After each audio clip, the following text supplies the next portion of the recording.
case. Do you think it is reasonable to believe Trump would engage in election interference? Do you think the article makes a good case that Trump is preparing to do so? And do you think it's likely that Trump will seek a third term?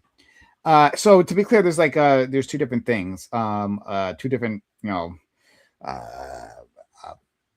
uh, cases of interference that I'm asking about, right? So there's the midterm elections that are going to be coming up soon, but there's also the 2028 elections, right? So, do you think that he would engage in election fraud here?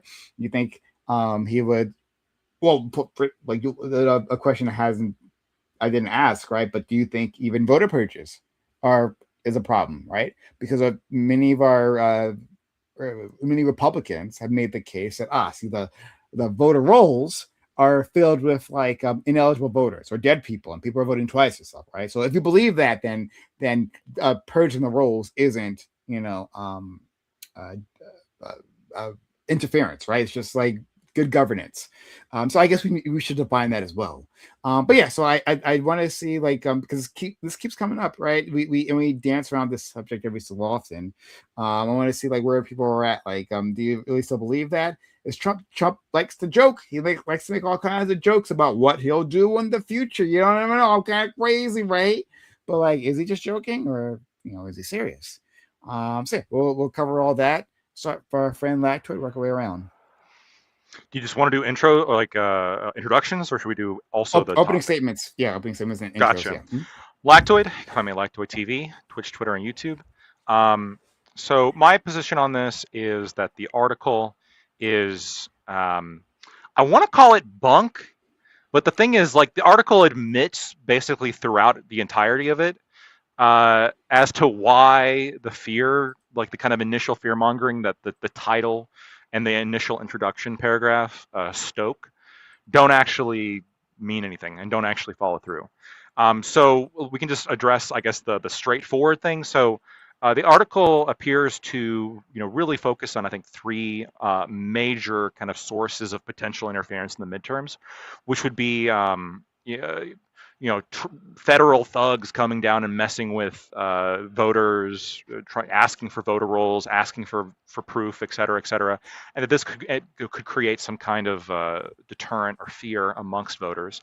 The second is the states vote to delay any kind of voter certification. And then the third one would be that the Congress, either House of Congress themselves, decide who to, they can remove potentially the Democrats if they so win the election. I'm going to argue that the latter two of these points, the article just straight up admits aren't going to happen. The article admits that it's not the old congressional makeup that makes any kind of determination to expel a member or censure a member. It's the new one coming in, which would include any Democrats that win the election. And that if there was an attempt at some kind of, in the words of the article, bad faith reading of law, that the courts would be able to take a look at this. And the article admits that the courts would be able to take a look at this anyway, because there is case law indicating that, yes, the courts can take a look at how Congress can adjudicate allowing certain members in. There's a very specific case, Powell versus McCormick, Supreme Court, very straightforward, and states that. So yeah, so that's not a reasonable fear here. The state delays, article admits that the courts would be able to act on that quickly, and in fact point out that the courts have been incredibly vigorous when it comes to acting on any kind of election issue leading up to the midterms. So okay, now the remaining one that the article brings up. What about this kind of Republican paranoia about voter security causing some people to be afraid because maybe there's going to be election monitors that are going to show up and take a look at stuff. This is possible in theory. I don't know what the actual stats would be on this. It's theoretically possible that, yeah, when you have people looking into this, maybe some people are going to be more afraid, oh, what if they think I did something wrong when I didn't? But I'm going to just straight up get the party going and I think Democrats are to blame for this.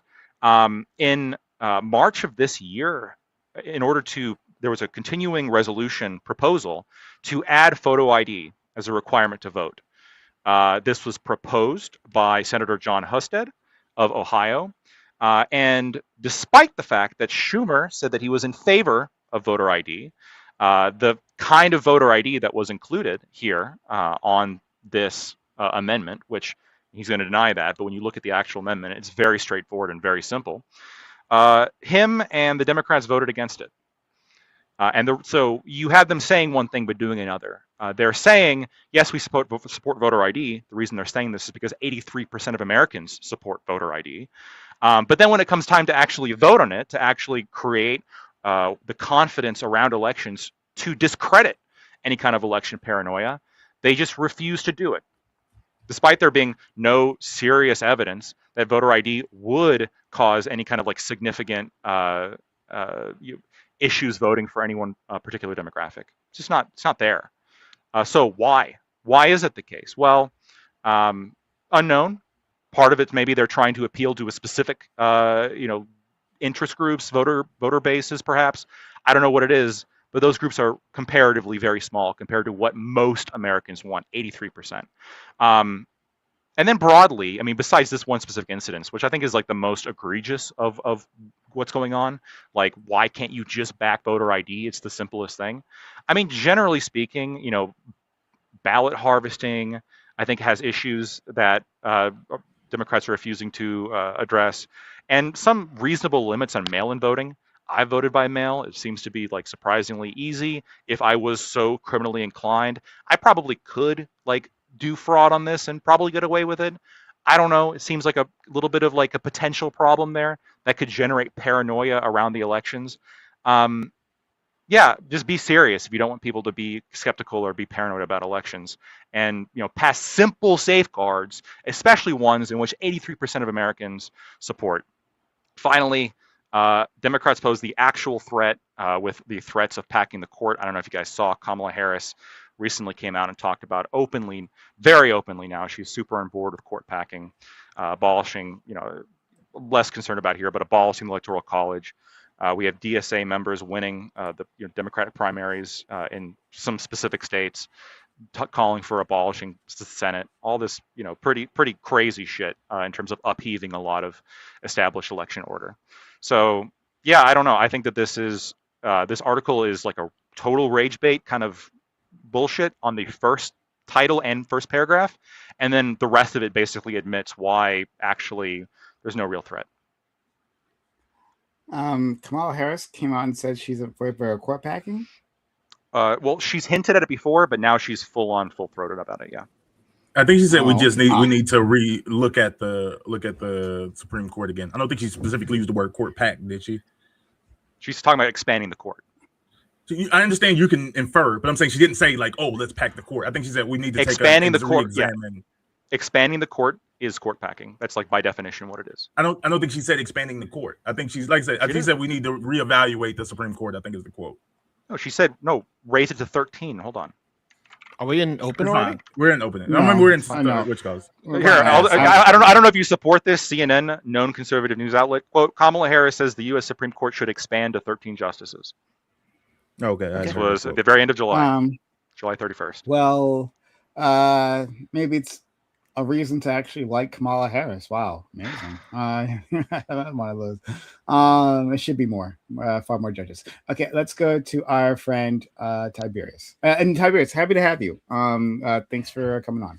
Yeah, thanks for inviting me. It's a pleasure to see you all again. As far as intros, I retired, but this jackass named Lethe Waterka, you may know him. He keeps begging me to come back. He's like, your individual perspective has been missed, and we miss you. And then Gibbs gave me a warm back welcome. So I don't know if I'm here for all time's sake, but yeah, I thought I'd throw my weight in on this topic. So yeah, let's make hay of this one. I want to separate this a little bit because there's easily like 6 conversations that this can boil into. Ballot harvesting is a great conversation we can get into when it comes to the opening. But my read on this, will there be some level of election interference? Yes. But it's going to be one of those conversations of how far do we cry foul? We've seen this now in every election going back since at least 2000 to my to my recollection, where somebody's got at least a major complaint and lawsuits are literally filed. I expect that again. Do I expect it to be the kind of thing where I'm like, oh, the elections are stolen? I would have said that the answer was no up until it was this year with the Massey election. Whenever people are throwing fucking $20 million for a congressional House seat, there's some shit going down, and I'm a little nervous about it. But anyway, long story short, will there be some bullshit? 1000%. Do I think that Trump is going to pull a coup? No, I actually agree with Lactoid. That's a bit of a rage bait topic. Is there reasons to be concerned? Yeah. And if you're a legal beagle, by all means, go out, make your lawsuits, go watchdog. That's fine. There are a few parts that I'm personally worried about. The big one being that the Trump administration, largely with the Republican Party, has done a really good job at getting at killing their centrists and removing them from the party. And so the people that are usually the first to sign up to go basically election watch, which is the person who's there to take your roll call down when you actually go vote. A lot of these people are now ideologues, and those people make me very nervous because I don't trust them. And if there's going to be some bullshit that happens, it'll probably be one of them that does it. Not saying the Democrats can't do it too. I'll pass it along because there's way too much to comment on here, but I'm very interested to see where this goes. Okay, thank you. Let's go to our friend Bam. Yeah. In relation to the article, is there going to be some type of expectation? Yeah. Yes. As post-election, Trump is going to stir up whatever he can to invalidate results. Is it going to be successful? No, but not for the reason of our Constitution or integrity or anything like that. It's going to be the issue is Trump is just unfathomably unpopular right now.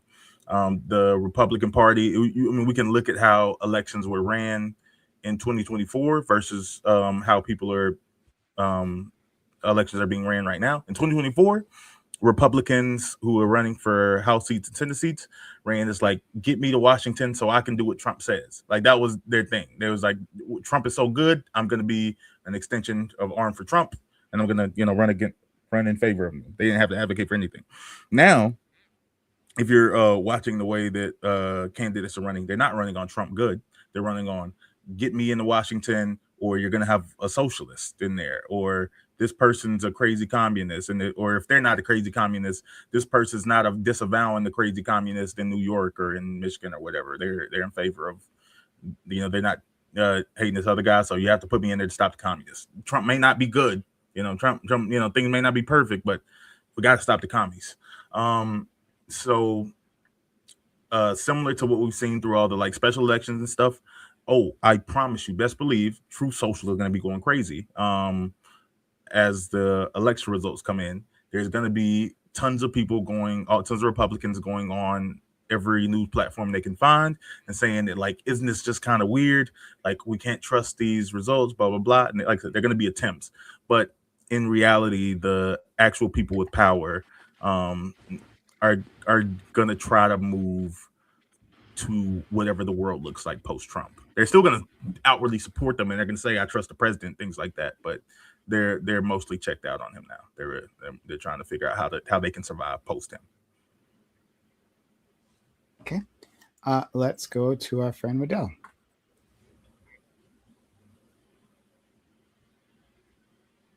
I think you're muted. You're muted. Yeah, Waddell. Yeah. All right, let's try this again.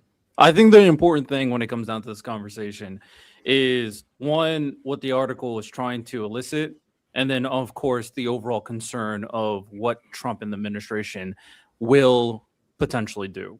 I think the article pretty much is indicating red flags more so than making absolute claims, which is why Latoid's saying that, they're kind of debunking themselves. It's not really the case in terms of the intent of the article.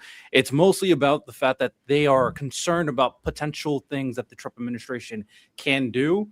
And the ultimate conclusion or the thesis behind everything is, will an attempt be made? And that is an important question on an attempt being made at all. I don't know why we're even trying to attempt to do the things that is about to be attempted by the Trump administration. It's kind of crazy. I don't like it. Not a fan. So I think that's a big part of the conversation. And I do think it's also necessary and appropriate to also outline the safeguards, the guardrails that will potentially block the attempts that are being elicited. Because not only does that indicate that Dems are actually doing their job, but it also ensures that complete apathy to the system is not kind of being the through line of the upcoming elections of the midterms. Because we also know that the MAGA administration, one of the big things they want is people not to vote. That really helps them out. So overall, am I concerned that we will not be able to vote for the midterms? No. Am I concerned that another January 6th will happen? Probably not. It seems like the Dems are very prepared. A lot of information was put in the article about that. But am I upset that we're in this state of being where the fact that this is even on the table is happening? Of course. That's all. Okay. Let's go to our friend Gibbs. Yeah, this article is just what I would like to call bitching and emoting. That's all it is. It's literally Lactoid laid it out. He basically put out, we hate that Trump is winning. We hate to do this. I hate to do this, but I'm going to pull up a meme because I think it's relevant. Because I've been watching CNN. I have the videos if you don't want to doubt it. But, first we were told, there's no fraud. And then we're told, just a little bit of fraud. And then it's like, hey, and then so fraud's not that bad. And now we're like, well, lo and behold, in the article, Lord, they're going to come and purge the voter rolls. Well, why is that? Because maybe it's because New Jersey admitted they had a glitch where 6,600 people that were not citizens somehow got in the voter rolls. And of that 6,600, we know 400 of them definitively voted. Maybe it's because we have a superintendent that we know voted in multiple elections, and he was illegal, and he has a litany of crimes. I'm sitting here, he's like, I was told mail-in voting is the most secure kind of voting of all time. I've been told it's safe, it's secure, nobody need to worry. I was told that we don't need to worry about 950 ballots in sequential order coming in all 100% for Biden from the military. Doesn't sound suspicious at all. I was told this is normal. I was told that was fine. And then I found out, just 3 days ago, that an employee a federal post worker employee was able to steal a winning lottery ticket by looking through the thing and pulling it out. That's not secure at all, motherfuckers. This shit's a lie. It's a cheat. It's a bamboozling steal. These guys have entrenched the system, and it's called the thieves are the ones bitching about someone got wise to it and is playing the game they playing back. We're sitting here seeing California. We literally have a video, homeless people being paid to go vote for people. We have homeless people admitting this. We're having all sorts of, Eric Dowdy put out a report. We have other people. I know that he's biased. People are saying, oh, Lordy, he's bad. But it's pretty bad when you have him on tape saying it. Every day we're seeing more. You know what? This election with, I'm not saying, what's his name, the mayor race was suspicious, but it's crazy how all of a sudden all these votes came in at the crack of dawn again. It's the same tactics over and over. We have one of these ladies convicted of this shit recently where she basically says, I snuck them in. We have the Connecticut mayor's case where there was basically ballot box stuffing, and we know they had to redo that. We have this on record happening all the time. We know the Dems have put an entrance system in, and now they're mad that the Republicans are coming in and trying to hold them accountable. It's crazy that Madani can understand the idea that I don't want non-citizens getting anything free from my grocery store and having voter ID, but somehow the rest of the Democratic Party doesn't think we need voter ID to vote. Hey, that's wild. Cool stuff. This is a losing topic. It's an 80-20 issue. Most people in the Democratic Party say they're okay with voter ID. Really, it's only the talking heads that are upset about it because they know that we're wise to the game now. There's no reason that we shouldn't have secure elections. We're seeing that the Dominion case against Mike Lindell was just dropped. Why is that? Maybe it's because now there's evidence coming out that there's suspicions with connections to Venezuela. And y'all are going to go, get just all hootenanny and bullshit. Well, I got some news for you. I don't trust the lawfare system when y'all say this has been tried in court, and it was all Democrat-led judges putting that shit down. I don't trust that shit at all. Well, I'll tell you what I do trust is when we're sitting here seeing court cases being dropped by companies that were likely to win millions, like Dominion versus Mike Lindell, and they go, suddenly, why would they drop it? Well, suddenly you don't have your daddy in power, Biden administration to save you. And so now I'm sitting here going, it's one wonderful that we're sitting here finally having stealing the election. No, he's saving the election. Just like Kamala says she wants to expand the court, just like the Nazis, the DSA, so they want to get rid of the Senate and put in charge these people. Really, the Democratic Party is becoming this evil organization that is openly talking about the system that they put in place, and they're happy about the system. The liberal world order has fallen, and now they're ready to put something even worse in place. And guys, I can't say that how happy I am, but no, he's not stealing the election. Trump is saving it, Lord and Lordy, and it's amazing how even the media is starting to recognize it. The Communist News Network, CNN, is even saying that he's got the highest internal polling of any Republican since, I think Reagan. It's crazy that we're seeing this over and over. They can't hide all the wins, and I'm looking forward to the midterms because no, they're not stealing it. They're saving it, and we're going to win the midterms in a dramatic fashion. I'm excited.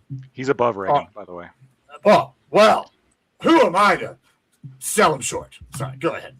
And Okay. you can find the Admiral Gibbs. Thank you. Shout out to our friend Admiral Gibbs. And we will go to our friend Alex next. Go ahead. So as of right now, I created 3 voter fraud bingo cards, and right now that shit is nearly filled out across the board. So if you hear me say bingo, that's because y'all just basically filled the bingo card, and we're almost there actually. Gibbs, thank you so much for filling out the bingo card, because we need to come down to understanding about something. Voter fraud is statistically irrelevant. More children die from guns incidents than there is voter fraud. And if you could actually point to me and give me an actual number of voter fraud in the past 30 years, I would be actually impressed. Because here's the thing, voter fraud probably counts for about 0.0003% of votes cast in the last 30 years, something like that. And you're actually going to sit here and tell me that it's a systemic problem when it actually isn't, when actually they've done complete audits of this thing. They've done recounts across the board. Every single court case that was actually brought forth found that there was no filing whatsoever. And as a matter of fact, when you had people like, what's her face, Sidney Powell, that actually said stupid ass claims, things like, we had a U.S. Spec Ops team launch an operation in Frankfurt, Germany, into a Seidel facility, and they found, oh my God, they found all these ballots, and people were engaged in a firefight. Yeah, she actually went on TV and said this crap. And you know what? The funny part is that even Rudy Giuliani had to say and testify under penalty of perjury that when he was saying things about Ruby Freeman and Shane Moss actually stealing the election, he actually testified under penalty of perjury that no, they did not do any such thing. But the second that he leaves the courtroom, because he's not bound by perjury, he starts lying once again. And guess what? They got paid because he's an absolute liar and reinforced. But the fact of the matter is, Donald Trump can't admit that he lost the 2020 election. He knows he lost the 2020 election. Bill Barr's former attorney general told him that he lost the election. So when it comes down to this whole article, yes, absolutely, it's definitely a rage bait article, but that's what we live in. We live off of clicks right now. We don't actually go off of what's factual and information. People read the headlines and they don't actually see the nuance across the board. But the fact of the matter is there a possibility that Donald Trump could interfere in the election? Absolutely. He's already said he's going to. He's already talking about how he's going to run for another term when he can't do that. It goes against the Constitution of the United States. But the fact of the matter is, they've also talked about possibly putting agents that have no place being at our voter rolls or being at our election places. They're supposed to be actually doing their job, I guess, of DHS crap, but they don't have any business being at these voter locations whatsoever. The fact of the matter is, and I'll keep saying this, okay, voter fraud is statistically irrelevant. Now, is it okay for people to show IDs? Sure, why not? But when it comes down to voting, you have to register to vote. You have to register to vote, just like any other to register to do anything else, like register to be, get your driver's license across the board. You have to register to prove your citizenship across the board. So when it comes down to it, I already know that these cards are going to get filled up, and I'm going to be screaming bingo all fucking night, and I yield the rest of my time. Thank you for that, Alex. It sounds like it's going to be a lot of fun. So I'm happy that you're here, friend. Let's go to our final friend, Ali. Yeah. So for the first question, yes, obviously, I think Trump's going to engage in or would engage in election fraud. He's salty about the last time if he thinks that because the idea is that Trump truly believes that the election was stolen from him. So if he actually believes that the election was stolen from him and seemingly no one cares, well, then why wouldn't he engage in the same type of tomfoolery that, prevented him from winning his second, third term? In terms of the article is just laying out things that could happen and how the courts would have to stay vigilant in order to prevent something like a coup from happening, which to be fair, Trump hasn't been joking about this like the past year. Trump's been joking about this since his first term, since close to the end of his first term, when he put out that first meme of Trump 2020, Trump 2024, 28, 32, but so on till Trump forever. The guy wants to be king. I think he will go down at least dying trying. And if January 6th is any example of what he's willing to do to kind of like shake things up at minimum, right? I can only wait to see. Like, I can only imagine what would happen in the coming election in 28. He's going to try to be a wartime president, and if anything, everyone's going to have to vote on Twitter at that point. We have a super chat from Pondering Politics. I think a associate of one of our guests here. They said $20. Fucking knew it. Where the F are lacked towards leather jackets, shades, and motorcycle. This dono is to tempt him to have all three the next time he streams on the Reverie. Well, that's a no-go on the motorcycle, because that is a little bit difficult to get in this room. But the leather jacket and shades, yeah, I can do that. Also, I'm down 15 pounds, so I'm going to look fucking slick. Woo! Love you. Is this okay? Thank you for the $20. I'm not sure. Is this coming to me or did it come to someone else? Who's Not sure. Also, are you Me and jumping? Hey, what? I was gonna say, me and Josiah have a love-hate relationship. So. Oh, okay, all right. It's difficult to tell sometimes because this program mixes the donations, and sometimes I don't know if it's coming from me or the someone else who's like streaming with me. But anyway, $10 from Pondering Politics. $10. The glow up is real. Well done, bro. But yeah, our friend Lactoid looks great, fantastic, and thank you for the $30 donor. So if you don't, I just have 40. If you don't put on the more to fit, go. if you don't put on the fit, what are you gonna do? Because now money's been set. You've been kind of, you know what I'm saying. So I'll do it. I have a leather jacket and I have sunglasses. It won't be hard. I mean, yeah, you could probably get up and do it right now if it really came down to it. Like I could. I could go do that right Honestly, now. It's not that hard. It's just hot. you might as well bring like a toy motorcycle too. You gotta get all three. I don't have one. Well, I gotta be honest. Listen, real quick, I don't give a fuck about none of this. I want to argue about this other shit. Listen, you fuckers have been stealing this shit, and I'm done with it. I had a video of an old lady. She's 87 or 87, maybe not 87, maybe 82. I don't know. She's 80. Thank you, Pottering Politics. Yes, we love you, Pottering. Thank you. This motherfucker, they come in there. I think it's Aunt Barrett again. They go out to her. They confirm if she's donated $150K to the Democratic Party over the last 8 years, and she goes, "I live in a fucking RV that's falling apart. Does it look like I have $150K to donate to the fucking over 8-year period to the Democratic?" No. So they have been scamming us from day one, and now we've caught them, and y'all are bitching. Why? I'm sure I'm sorry. Is this going to be in the next whatever his name is video?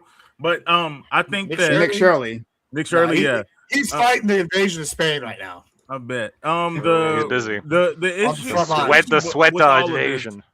Mm-hmm. The issue with all of this is like no one comes up with like a original idea on the Republican or the conservative side. They're everything that's pushed in the media, every talking point is literally a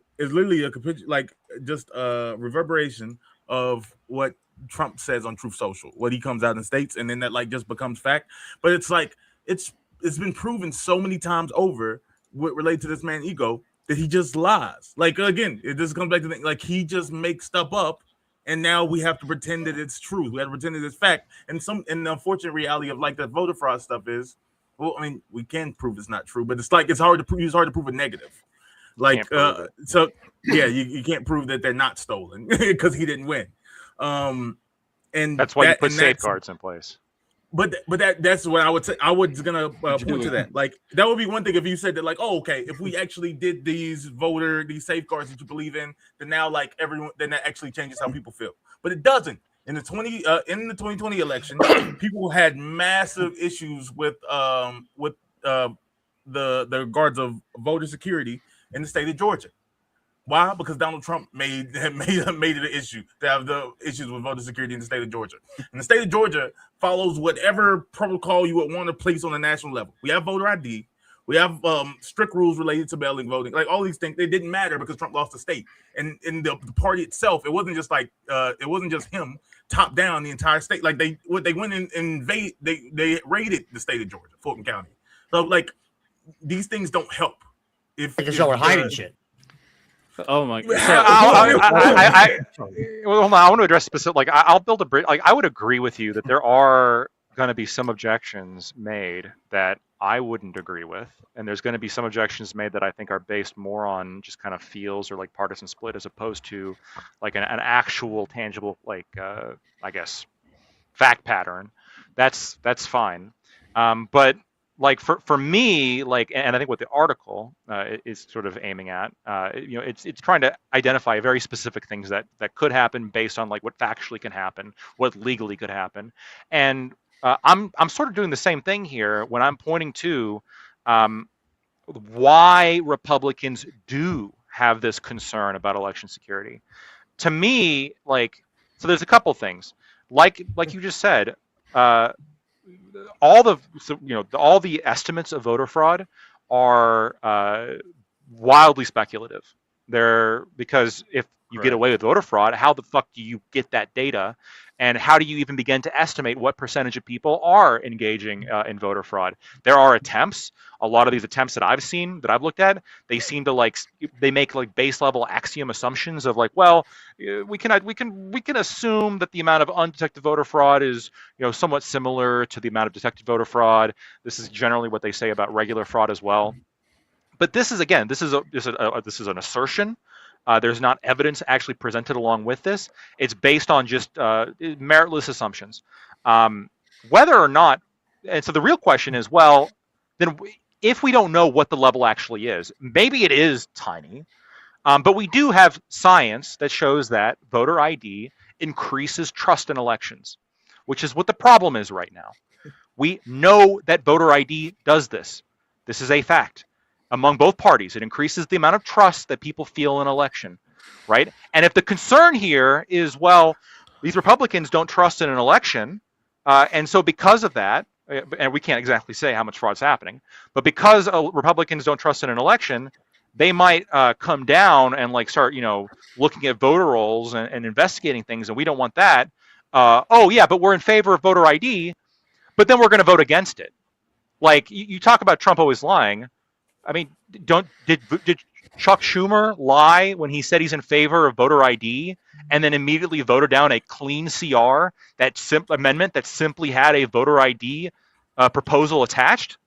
But it's not standard. No one ever advocates for standard voter ID. Well, they're not just saying like bring your they license. do. No. They say this. No, hold on. No, it did. It was any kind of. It was federal ID. It was like so. It could passport, driver's license, ID card, etc. Like just how it's done in voter ID states. And the CR had that as a proposal. Chuck Schumer and the Democrats say they support it because 83% of Americans do. They can't say no to that because that's going to look bad for their re-election chances. So they have to say that they like it. But then when it comes time to vote for it, they just don't. So it doesn't say anything about your name having a match in related to your social security card or your birth certificate. Any federal ID that is linked to your identity. So a driver's license. That's not the same thing, though. Again, that is a driver's license, a passport, a state issued ID. It's not that simple. Well, here's the thing, though. In 2022, actually, when the PACT Act was getting ready to get signed, it was brought forth legislation. Senators said that they were going to vote for it. But then what they do, they ended up voting against it. That's how politics actually works, though. Like they said, it was a slush fund, which there was no proof to that whatsoever. The same can be said around like right here as far as like, well, they're seeing the reason. And I didn't actually look into legislation, so I can't really weigh on the matter. But yeah, people lie all the time. I mean, Chuck Schumer, I don't even like Chuck Schumer. I think he needs to get the fuck out of here. But the thing is, it's neither here nor there. No. This is here and there because this is specifically about like one of the election safeguards that Republicans have been talking about for a long time now, and even Democrats are on board with, something as fucking simple as voter ID. Like that's the same shit that I need. Say, but it's never what I have read the amendment. I've gone line by line and actually read again. I got two things. It's not about when you actually go to. It's not about when you go to the poll after registration. It's issues of registration. Registration requires you to bring. Not for this CR. Registration requires you. So they. So, So, you're. I am talking about a very specific. specific. I'm talking about a very specific. I'm not talking about the SAVE Act right now. I'm talking about the continuing resolution in March of 2026. There was a rider, an amendment that was proposed on a CR. This was proposed by an Ohio. I have it right here or whatever, but it was proposed by an Ohio representative, and it was pretty simple.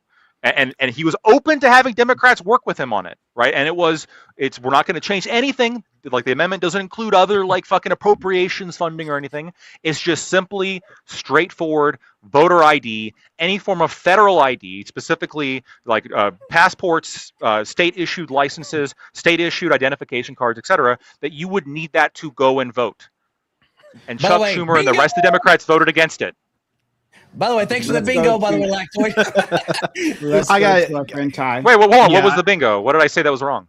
No. You said word? you brought the Not save act wrong, because I just knew. that you would say something. Oh, would say just say something- that. I'm not talking about the SAVE Act, but sure, I Save did Act. mention the SAVE Act. Sure. Yep. Okay. So that's All the right. bingo right there. So thank you very much. As a dirty evil centrist, I got two questions for y'all. For someone like Alex, who's a little bit more pro-Democrat, number one, are you actually in favor of voter ID? And then two, do you legitimately have a problem with the people who say that they're for it, like Chuck Schumer, and then doesn't vote for it? And then to Lactoid, the part that I'm agreeing with the Democrats is that I don't think most Republicans know how their fucking elections work. And even if we give them voter ID, do you actually believe they're going to feel any more safe about their elections? Because I don't think they will. These are fake IDs. So yeah, I can. Who do you want to answer first? Lactoid, I'll go with you first because you're ready. Sure. You're ready to go. Yeah, I mean, look, if you give me everything that I want, and the Republicans are still like, well, nah, it's the deep state, the lizard. Yeah, at some point you're going to hit a point where I'm going to say, all right, well, this is just fucking dumb. Like they've made plenty of it, like the most basic of safeguards that you've been talking about for a long time, and they did it, and you're still bitching. Then I would, I'd be a lot more conciliatory. Sure. Okay, I can follow with that a little bit. Although you've given up power and you got nothing in return for it. I think a lot of I'm much more about principle than I am power. That's the thing. Alex, I want to hear your answer though, real quick, if you don't mind. Can you ask the question again because you kind of asked a two-part question? Yeah, it was. Sure. Part one, are you pro voter ID or not? Sure, I'm okay with it. Okay, and then two, how do you feel about people who legitimately say consistently that they are for it, and then when it actually comes up to the vote, they just turn it down? That's partisan politics. I mean, I don't agree with it. Okay, cool. Yeah. Do you think that there's any like superficial motive that they're not talking about, or that they don't openly, have that they're actually, falling through with?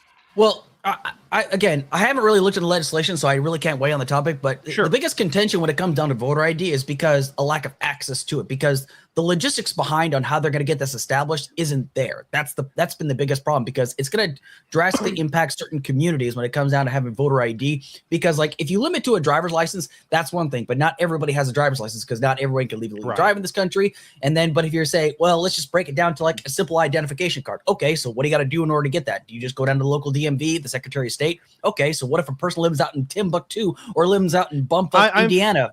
I'm familiar with this argument. For real, I get it. I don't agree with it to a large point, but at least like I want to square this shit off, because some of this stuff doesn't work for me at all when it comes to the rubber don't hit the road with our politics anymore, and it pisses me off. This is why I had to take a vacation.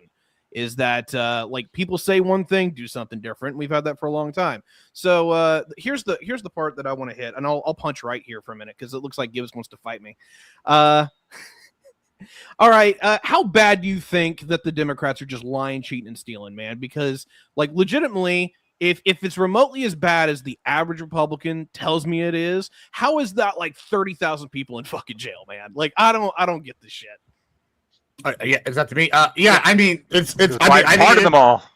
Yeah, I mean, well, that's a good point, sure. But I mean, I think it's also how much of this is like entrenched in a system, right? So, like, do I think that the rank and file knows like what's happening? Probably not, right? Do I think like the local postmaster that's a Democratic appointee or something somewhere is the guy, or the local county clerk might not be on it? But I think certain county clerks might be on it. I think certain voting officials. I think the Dems figured out, okay, were struggling a while back. All right. And so what they did was they went in the system and they made cheating legal, right? Or they hid their cheating in ways like, oh, we're going to do USAID and do NGOs. It's amazing how all these dramatic riots were happening. Now NGOs have stopped funding them. Now they don't have any money. At the same time, USA has been cut. It's amazing how rap music that was pushing the leftist agenda has disappeared off the charts for 40 weeks in the top 25. It's crazy. True CIA doesn't have bangers I'm anymore. saying these are CIA, and I'm just saying. So when I'm talking about all this entrenchment, I'm talking a decades-long system. People who think Trump was the answer from the Republicans, no, Trump's never been the answer from the Republicans. Trump's like a grenade. We threw him in there to blow the system up. A lot of us knew he was corrupt. We know a lot of us knew he's a piece of shit. But it's like a forest fire. He's coming in and burning out the other shit, and then we'll deal with him later. Chemo, right? Yeah. I get the rationale. I think it's horseshit. But let me bring us back to the evidence keeps supporting Papa. I'm just saying. I'm sure it does, boss man. Right. But no, let me get you on this. I want this definitive answer from you. How bad do you think it actually is? I get the rationale explanation. Like real bad as a like. Listen, in 17, there were people. Thomas Jefferson, one of them. He stepped down after Secretary of State, right? Before he became president, he said, "I'm really considering never going back to politics because it's a cesspool of corruption." This is right after the government was founded. Do y'all think it's got better or got worse since then? Completely different conversation. No. Well, hold on. I think it's just gotten worse, and I think now the difference is that the Dems are one of the first modern parties, right? They sit here. They've been around a while. They've seen the technology. And you know what? The Klan got smart when they became the Dems. They decided we're going to do a rebrand. We're going to take over. And guess what?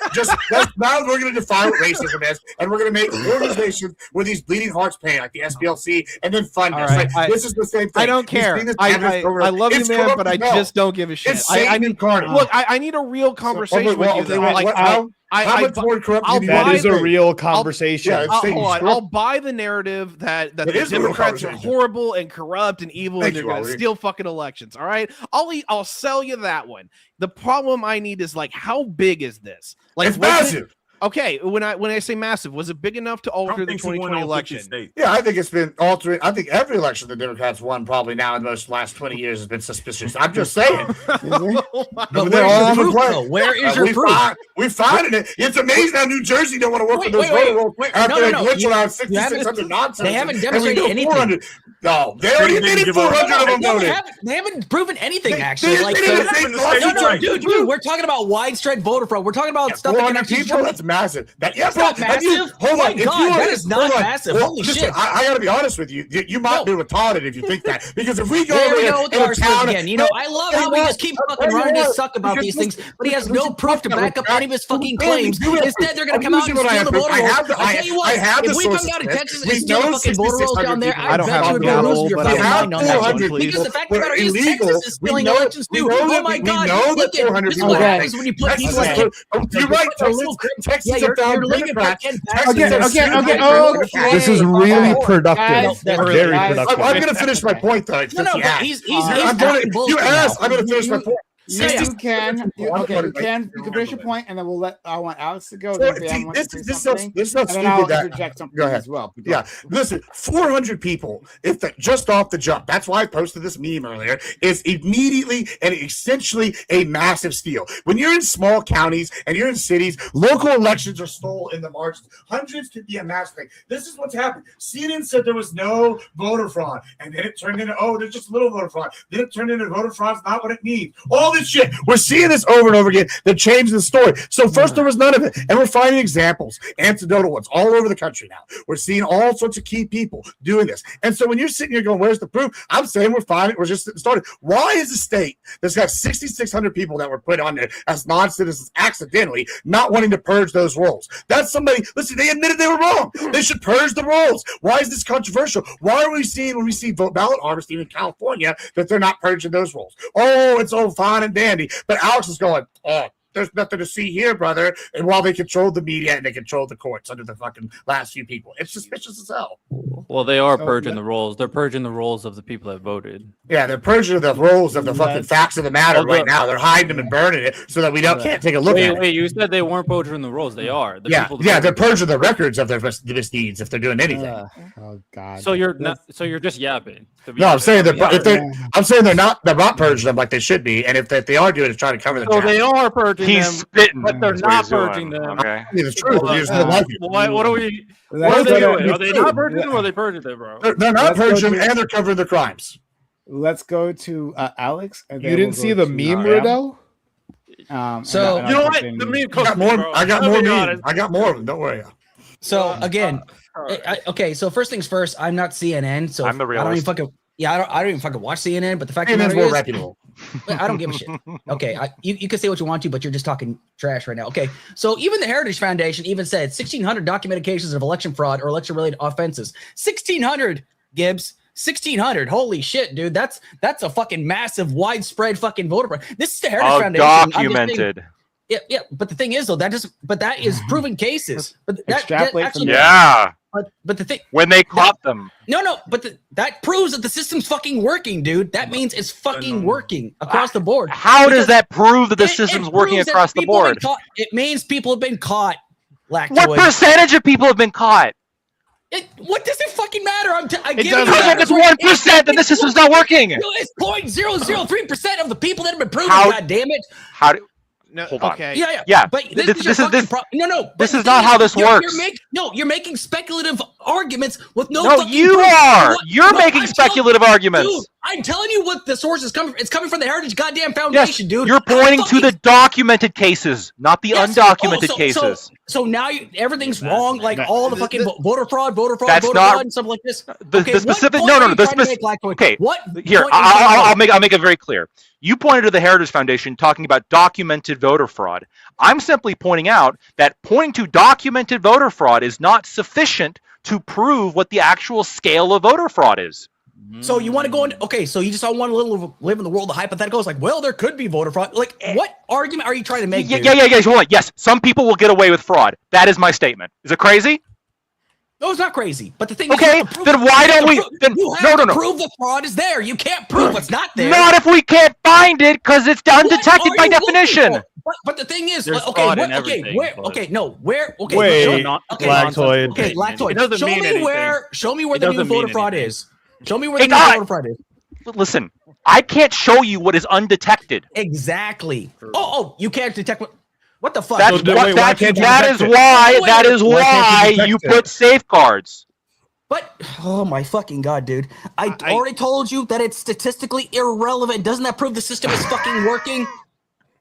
Aliens exist. by the way. Again, I feel like you didn't listen to my rebuttal of that. I want you're to not. No, I dude. would like to deal with that. Hold on, let me try it. So I Go was ahead, gonna Prime. Let Bam in. And Ty, do you want to get in later? Yeah, as soon as you're done, And man. anyone I'll else? put it- Rebel I as want to. well? I want to get in as well. I want to get in as well. Okay, all right. So I'll put write down Ty and Riddell. And hopefully our friend Bam will show up again. Okay, so these quote unquote safeguards are not costless. And I think that's what, and maybe I'm putting words into his mouth, so I want to be careful here. I think that's what Alex is trying to get to. That like, hey, we have an actual documented, like tiny amount of voter fraud. And what you're saying, hey, let's put all these like quote unquote safeguards in place, and then that'll just kind of solve things. But Will help, there is a not cost. solve. Sorry, not solve. Sorry, you're right. I don't want to go too far. So you mean like they help mitigate fraud in the future. Fair. So I hear you, but these things aren't costless. So it puts friction, it just like the voter IDs. I put friction in between individuals and having the ability to vote. And it's like these things we've been well discussed, right? Like all the reasons why. 1 second. All the reasons why I got a response for this. liberals, have been against a voter ID. You talk about this like level of friction there, and that some people will essentially be disenfranchised. Okay, and so that's a problem, right? Especially if we're talking about like in response to an issue that might be absolutely marginal. Right. That means like very little. All the stats I've seen have put voter fraud as like minuscule. right? Maybe it's bigger. Maybe new evidence is coming out, and I missed that, and that's fair, right? But like everything that I've seen, like points to that. And furthermore, right, you talk about election trust, and like, well, voters say that like they want voter ID. If you uphold them, they'll do that. Yeah, I believe you, but two things. One, voters don't actually care about elections like that, like the mechanics of elections. They don't. This is revealed, right, when we have an election and there is a massive questioning of like how the election worked, but then a few months later, like we're back to normal. We've forgotten about like, oh, there's promises that we're going to reform the election, but then the public immediately forgets about these things soon after that. Like for instance, talking about the I don't know what just happened there. I don't know but the Bush v. Gore. Right, like after Bush v. Gore, oh hey, the election reform has to happen. This electoral college, how could it be? And article after article, people were outraged. Hey, look at what happened in Florida, but then nothing happened, disappeared off the map. Right, those very same people, it kind of disappeared. There have been efforts to reform our elections, but they've been very, very slow going. Now, I got to respond to this too. I'm the type of person who wants election reform. I'm trying to get rid of the electoral college, and so this hurts that this is true, but it is. That's the situation, right? Now, however, there was a break in the pattern, right? And a break in the pattern comes from Donald Trump. You talk about like, hey, we have to like restore trust in the elections. The single biggest reason that the American public has lost trust in the elections isn't because of what happened during 2020 elections. It's what happened afterwards. The endless crybaby, the bitching, the moaning of Donald Trump has been that has undermined American elections in a way that's never happened before. Right? We didn't have an individual one who tries to undermine the election in the first place, right? And then from there, questions everything about our election integrity to this scale. It's just never happened before. This is a brand new phenomenon. The single thing that would improve people's trust in elections is simply removing Donald Trump from the political arena. That would do it. He has been the focus of this. He has had a chance to prove his case, right? That the election interference happened. He failed miserably. That's King Trump to you. So, yeah, you're talking about. Hey, like instilling. Let me go after this point. Let me go after Lactoid so you can respond to both of us at once. Sure. So, okay. So this is my response, right? So, the first thing is when you talk about there being a cost associated with it. Well, if we want to refer to like science and studies and stuff, it appears as though voter ID has no significant determinative effect or really significant effect much at all on voter rates. It appears to be statistically irrelevant because the vast majority of people have IDs and the vast majority of people can go get IDs. I would agree with you that like there perhaps is there could still be some kind of like broader concern that I guess you could really care about. I just discount it for two reasons. First of all, part of me is, if you're too incapable of going to get a ID, I don't want you having a say over me to begin with. Like, you can't even bother to go get a fucking ID in America as an adult. Able to for various reasons. Or sorry. If you're not able to, you shouldn't. Yeah, if you're not able to in the states with voter ID where they will mail it to your house, if you're not able to, then you also, sorry, you're too. You can't have a say. I mean, that's ridiculous. I'm sorry. I'm not. These people. You say that you feel that way in general. Hold on. Not necessarily. This minuscule group of statistically irrelevant people that like can't figure out or can't get a ID in a system that makes it exceedingly easy to do so. these people, I think, not only brought it on themselves, or if they're so incompetent that they didn't bring it on themselves and they truly aren't responsible for their lack of action, then I don't want these people having a say in my republic to begin with. The second thing, I would agree with you that documented voter fraud is generally rare and accounts for relatively small percentages. And there are people who assert that undocumented voter fraud is rare, and they usually assert this by making up estimates entirely out of thin air based on assumptions and axioms. I've never seen a good methodology, largely because it's undocumented. Like, the whole point of having safeguards is to prevent the times we can't catch it. But let's ignore that for a second. Let's just assume that the people making up out of thin air are whatever. The Bush versus Gore Florida election that you mentioned was about 500 votes, if I remember correctly, that actually decided that election.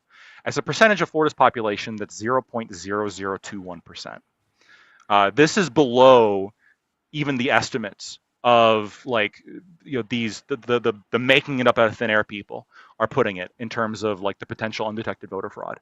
When we live in a country where it's this split, very small percentages can matter. And I think that this is part of the reason why people are concerned of, the undetected voter fraud. It doesn't need to be entire digits sometimes even. It can be just enough to make or break shit, and people are worried about that. People don't like that. Yeah. And this generates paranoia. And it also generates paranoia, especially when I feel like somebody's hiding something, or I feel like somebody is acting strange, it generates paranoia where none might exist, right? I've never seen someone in Xinjiang being culturally genocided, but the fact that the Chinese aren't letting us in to go look, and we're getting these satellite images of these camps popping up, that's kind of weird. They should probably show us what's going on. And so when you claim to be in favor of, again, the basic shit like voter ID, you claim that you're in favor of it. Chuck Schumer says that he's in favor of it. You can argue against it. Yeah, you can argue against it, sure. But Chuck Schumer doesn't, right? Okay. But then you vote against it consistently. And then you don't actually propose any changes. You don't actually propose any bill of your own. I mean, that's fishy. So we can hear you fiddling with everything. There's two things. God. But we can go to we have to get to Emerald Gibbs. He's next in line. We'll go to you, Bam, right after. This is a lot. He's going about crazy people. No, he said that to me. You just gotta throw in. Oh, look, this is actually to Prime. It's I'm going to go down this points. Go ahead. Yeah, first, Democrats do this duplicitous tactic. One thing I know about them is they're very intelligent if they are, even though they are evil, right? The thing is, what they do is they'll give you up just enough so they can point and say, look at these evil guys. We caught the voter fraud. They gave up, like they did with the fraud in Michigan. They're like, we're the ones who found this fraud. And they were finding out they didn't find shit, and they were in cahoots the whole time, and they only did just enough that they could say, oh, look, we did our job, when really they're like, that's the scrubs that we're going to get caught anyway, and then they go and hide. Secondly, the reason Trump was elected, and this seems to be something I think Prime is missing here, is when he's talking about, oh, hey, Trump, the reason that we don't trust the system is because Trump, no.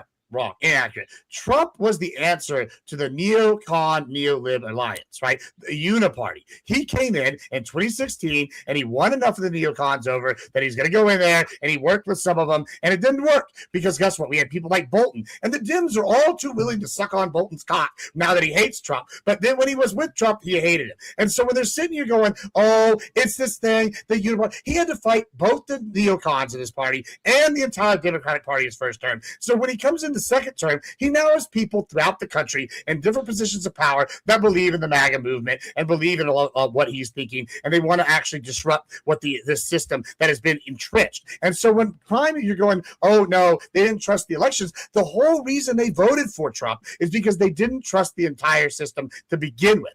So finally, the last part is they're sitting here going, it's crazy how Trump didn't get this done the first election. It's crazy how this didn't happen. And then yet this election, we're seeing hundreds of cases being opened, and we're seeing fraud all over the world with money. We're seeing the voter fraud appear when they were all over the world. Media, all over. And then we're seeing fraud, all these things that are coincidentally happening at the same time. Crazy how the riots disappeared. All these things are tied together, this evil cesspool of the system. And I know y'all are sitting here laughing, but more and more comes out every day, and we find out more and more that he's correct. And so y'all just going, oh, he did it because he's bitching. No, he did it because the American people were wise to the game and they voted an outsider in.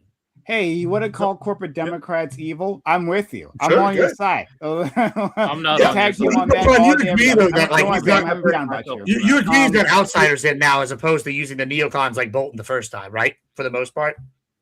I mean, yeah, but like in the end, what That's a that big thing. equaled is him starting a legal offensive war, right? Which was In the end, what he the neocons adopted always Bolton's wanted. foreign policy. Yeah, that's just like just that's because all they're evil Bolton doesn't wanted mean to they have do. to He help always you wanted to sometimes. do exactly this. I don't know what to tell you. Uh, I'll leave alone. I can come back for you guys later, but I want to let my man Bam in. Go ahead. I feel like the number of like the winning percentage of federal cases is like in the tanker right now. These used to be guarantees, and they just putting up all these shitty cases everywhere. But in response to what Lactoid said, it feels like a situation, and maybe you can argue the opposite. Maybe you can argue it goes both ways. But what you said just feels inconsistent. Like Also, Ty and Bedell. I forgot about you too. It's on the list. I saw you. Okay, after Bam, Ty Bedell. I do apologize, Ben. Yeah, it just feels like we're saying that, like, you're saying that, like, oh, okay, the country is in a very split place right now. So if you look over a country of 340 million people, even if there might be 1,000 cases of voter fraud going on, but in the country so split, like the number of those number of votes matter, and they can impact the difference of an election, and we probably shouldn't have those things happen. But and at that point you're talking about like an unknown. Like you can't say for sure, but you're like, we need to put these safeguards in for these unknown unknowns that make us feel uncomfortable. But in that same breath, you also say that, oh, in that country of 340 million people, there may be that same 1,000 people who are U.S. citizens that may run into troubles or difficulties or find some extra hurdle to voting. To voting. And I know, and you're saying that that those you're okay with that because that's just such a small number, it's irrelevant. No, that's not just why. No, that's not what I said. Well, because this is critical. Mean, though. No, what I'm talking about is if somebody voter fraud to me is actually if somebody does that, I'm actually no, that is nullifying somebody's vote that should be voting, right? But if you're so incompetent, this is the point I was making. This is the principal difference. If you're so wildly incompetent that in a country that makes it exceedingly easy to get a license, that requires a license for almost I know you don't have to repeat all things. You're saying at life. Right. Right. Yeah, I don't. But you care. If someone voted actually commits voter fraud, you would care, right? No, but I'm saying if I think you would have, I think it's still attached to a threshold because you're saying it's such an exceedingly rare that you don't care. But if it was 90% of the country had issues voting due to this, then it would be okay, we need whatever that issue is, we now need to correct it. Hold on, whoa, no. If we have the same abilities to get an ID and 90% of the population can't figure out, we're just done as a country to begin with, so we're just fucked. But at that point, we just need a monarch to come in and just rule us because we're just too stupid. Like Trump. Not 90% of people. Okay. Well, anybody. Yeah. But speaking to the point of speaking to your other point of why don't the Democrats just give on this? Again, Trump ran on this deal maker in chief. He makes a deal. He makes a deal. And we knew that he's actually terrible at the concept of making deals. But the thing, how these things actually need to work is has to be a give and a take. You're asking why don't the Democrats just give, which would be disappointing to their upset their voters, and get nothing in return. Yes, it would. I know you quote this 83% number, but the Democrats weren't at the time of what you call it, the Democrats were the Democratic electorate or electorate actually weren't in favor of capitulating to us agreeing to an extension without changes to ICE, without gaining something in return. They weren't just saying give in to the Republicans. It doesn't you have to gain something. Hold on. Wait. Yeah. But it was an amendment to the CR, so it wouldn't mean that the CR would just pass. You could still maintain your objections and just simply agree, hey, we're not going to pass this overall CR yet, but we're going to agree to the amendment that adds voter ID. Right. Also, I'm looking at the CBS. I'm looking at the polling on our good friend the Clanker, CBS News, March 16th through 19th. 65% of Democrats support voter ID. Harvard Caps poll, with something in return, 54%. You're No. not. You're taking these things without context. That's not what I it can show says. you something that shows 83% of people support some form of Medicare for all, but it's how you ask the question and what do you get in return for it. Here, I'll give you the Again, exact. I'll give you the exact way the question is phrased. I have the YouGov pull up. I'm saying that I'm just telling you from the Democrats' perspective. Even if you can be okay with something, you're not. Again, like this is just how deals are work. You're not going to give this to the Republicans as a win without getting something in return. And that's no, but again, stop. When most Democrats say yes, Democrats wouldn't be happy if stop. Listen, that's wild. Listen. When most Democrats say, like, when the question is, do you favor or oppose requiring people to show valid photo identification before they are permitted to vote? When most Democrats are saying yes to this, they favor requiring people to show valid identification. Yeah, Bam is advocating holding the country hostage. Hold on. Typical Democrat. Okay, I'm sorry. If you don't know what that sentence means, then you also shouldn't be voting. No, you don't understand what the voters mean. No, Literacy tests people. Stop! No. This is a YouGov poll, and it simply asks. I don't care. Stop! Let me finish a sentence and stop saying you don't care. I don't want you to finish the sentence. I don't want you to finish the sentence. I want to continue talking.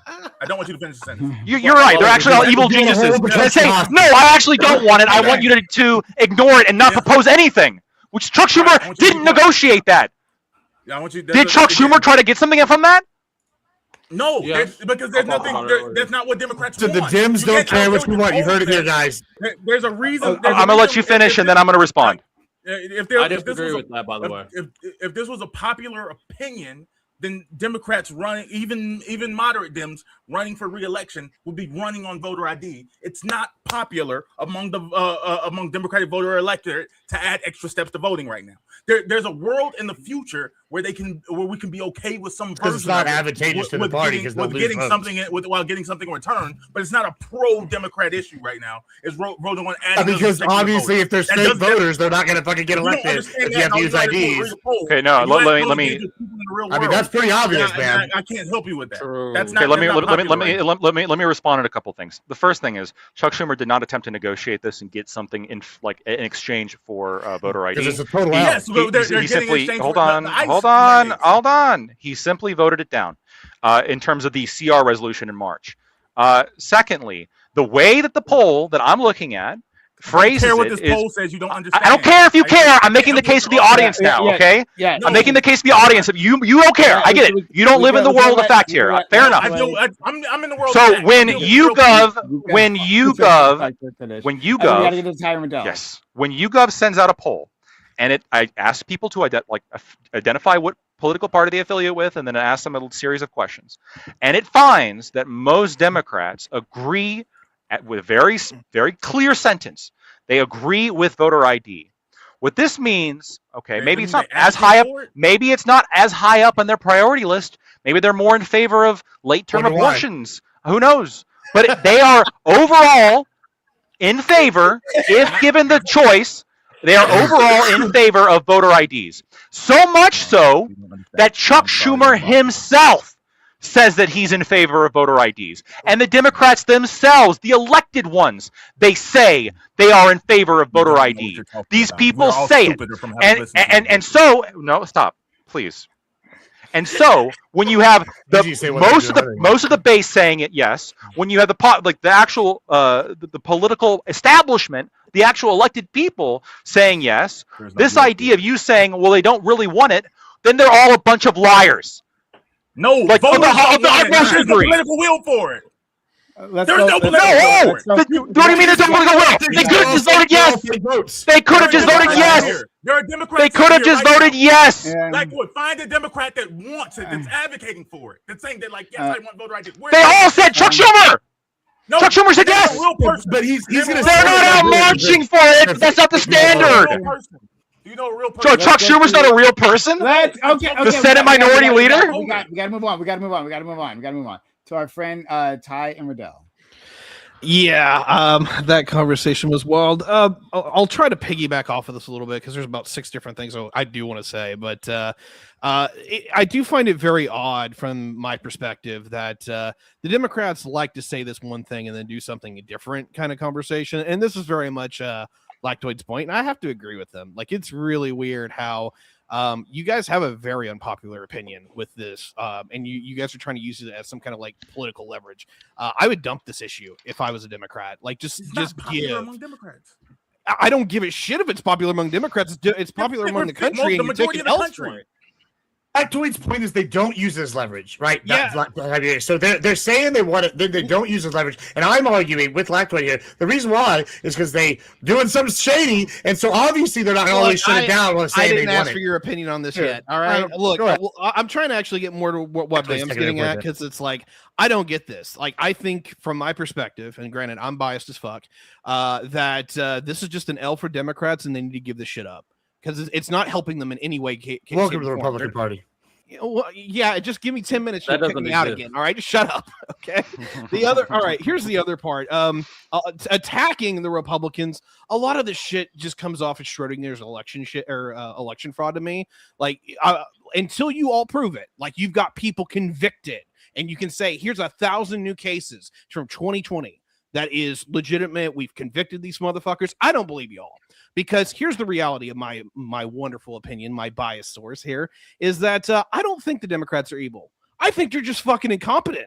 Like, the idea that they could get together and actually put together what you all accuse them of, no fucking way. These people cannot get their shit together for 10 fucking minutes. Because if they did, then Trump would be in jail. Because they keep telling me about how he's an evil traitor and he's going to destroy the country. And yet somehow they can't fucking convict him except for small crimes in New York. It's fucking wild. Like, the rubber is not hitting the road on either side of this issue from either camp, and it's pissing me off. Like, Democrats, I think y'all are intelligent, for the record. I even said that earlier. No. I think they're intelligent too. They're educated. I've seen it. But on the other side, they're it's like evil geniuses. I don't think they're evil geniuses. I No, think he does. Dude, duplicitous evil genius. Yeah, no, I don't think Democrats are evil geniuses. I think that they are the country's HR party. They say they're here to help. They say they're here to, to work with us, and they fuck us all over the moment that we actually have an issue. Okay. Fuck this part. Fuck this party. I don't like them.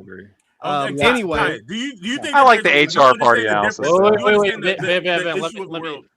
Let me go. You go. So, Bam, I see you. We can go afterwards. Yeah, go crazy, my boy. My thing is with this conversation is I'm glad I was patient, because I have a few things that I want to say in regards to it. First things first, I obviously agree statistically this issue is, nonsensical. And I do think it's always funny anytime like MAGA talks about it and talk about how they care about election security, considering Donald Trump has made it his mission to make elections less secure. I mean, when it comes down to it, they cut and defund programs and agencies directly designed to make voting more secure, like the CISA, which was there to help protect against foreign agencies, like the recent agency that they cut that was there to check voting machines. I mean, this is not an issue they actually care about. With that said, they do love to use it as a propaganda tool to make it seem like it's something that the Republicans are going to fix, which they don't. They want to make elections harder, which is the goal of the SAVE Act. Regardless, I do think there's an interesting point that Lactoid brought up that I actually would bridge the gap here. Now, I did want to check that CR amendment that you were referring to, because I do think it was like an interesting point you brought up. Overall, I already know and agree with that Democrats are talking about how they do advocate for a voter ID bill.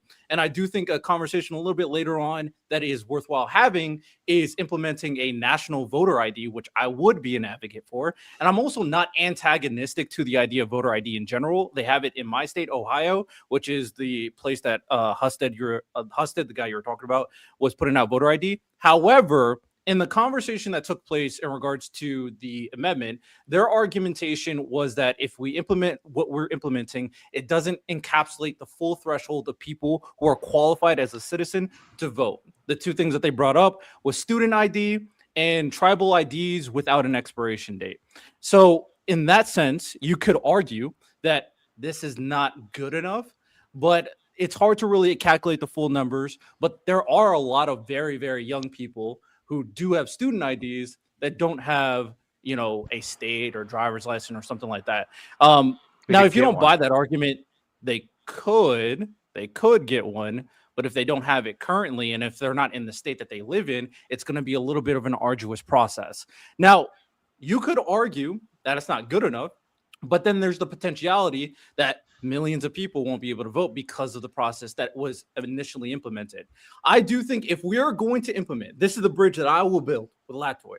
If we're going to implement a voter ID program, I would attach a national voter ID being given out to all qualified citizens with it. That makes sure that everybody has the qualified identification to vote all across the board, all across the nation. And that is something that a lot of people use in terms of like the European countries. That's what they have. Now, of course, we're different, but if we're going to do something like that, that's what's also going to be required, or at the very least make more identification usages available to people. So we're not like leaving out large chunks of people not voting, which would actually be a problem, not this fake propaganda tool about like immigrants voting. So that's it. Okay, so a couple things. The first thing is, I'm sorry. If you're in college, you should be able to. If you're smart enough to be in college, you should definitely be able to figure out how to get an ID to vote. That's the first thing. The second thing is, That's such a straw man. let's assume like I don't even want to necessarily like we can talk about voter ID. The problem is like when you have the Democrats saying they support it, like at the political level, and the Republicans saying they support it. It almost doesn't seem like that's the argument, because everybody is sort of like on board with voter ID on a political level right now. How is that the argument? I'm confused about that. Well, I'm very, again, like most Democrats, most Republicans. I agree to that. So yes, yep. The political establishment is saying yes. They're not engaging in the argument. The Republican establishment is saying yes politically. So there's not actually an argument on the merits of voter ID right now.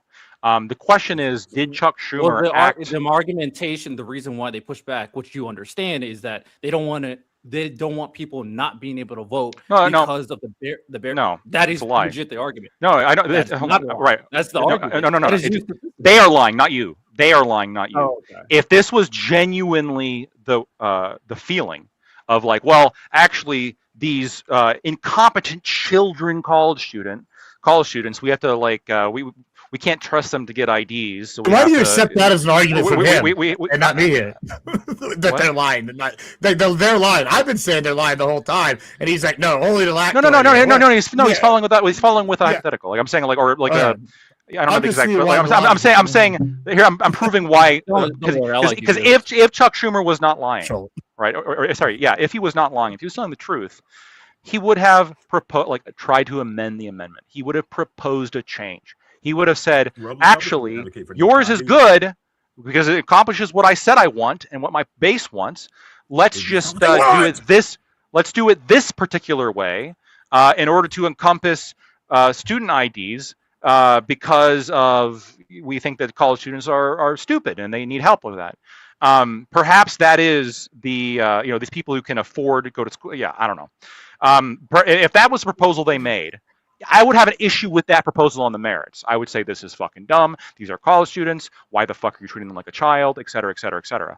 But at the very least, not that they're college students. They are idiots and they lose their IDs all the time. It's not if you're in college, can't get an ID. It's that. You lose your ID. It takes like 2 weeks to get it. But you spent your last $20. You don't have the $12 to get your ID. If you're in college, if you're in a college, in my opinion, you should be able to figure that out or don't vote. Straight up. Your opinion isn't law. I understand. Your opinion isn't law. I'm not saying my opinion. You're lost. I'm not even saying my opinion is law here. What I'm saying is that if Chuck Schumer actually cared about that, what I consider to be a dumb objection, but if he actually cared about that objection, he would have proposed an amendment that allows for that objection to be addressed. But he didn't do it.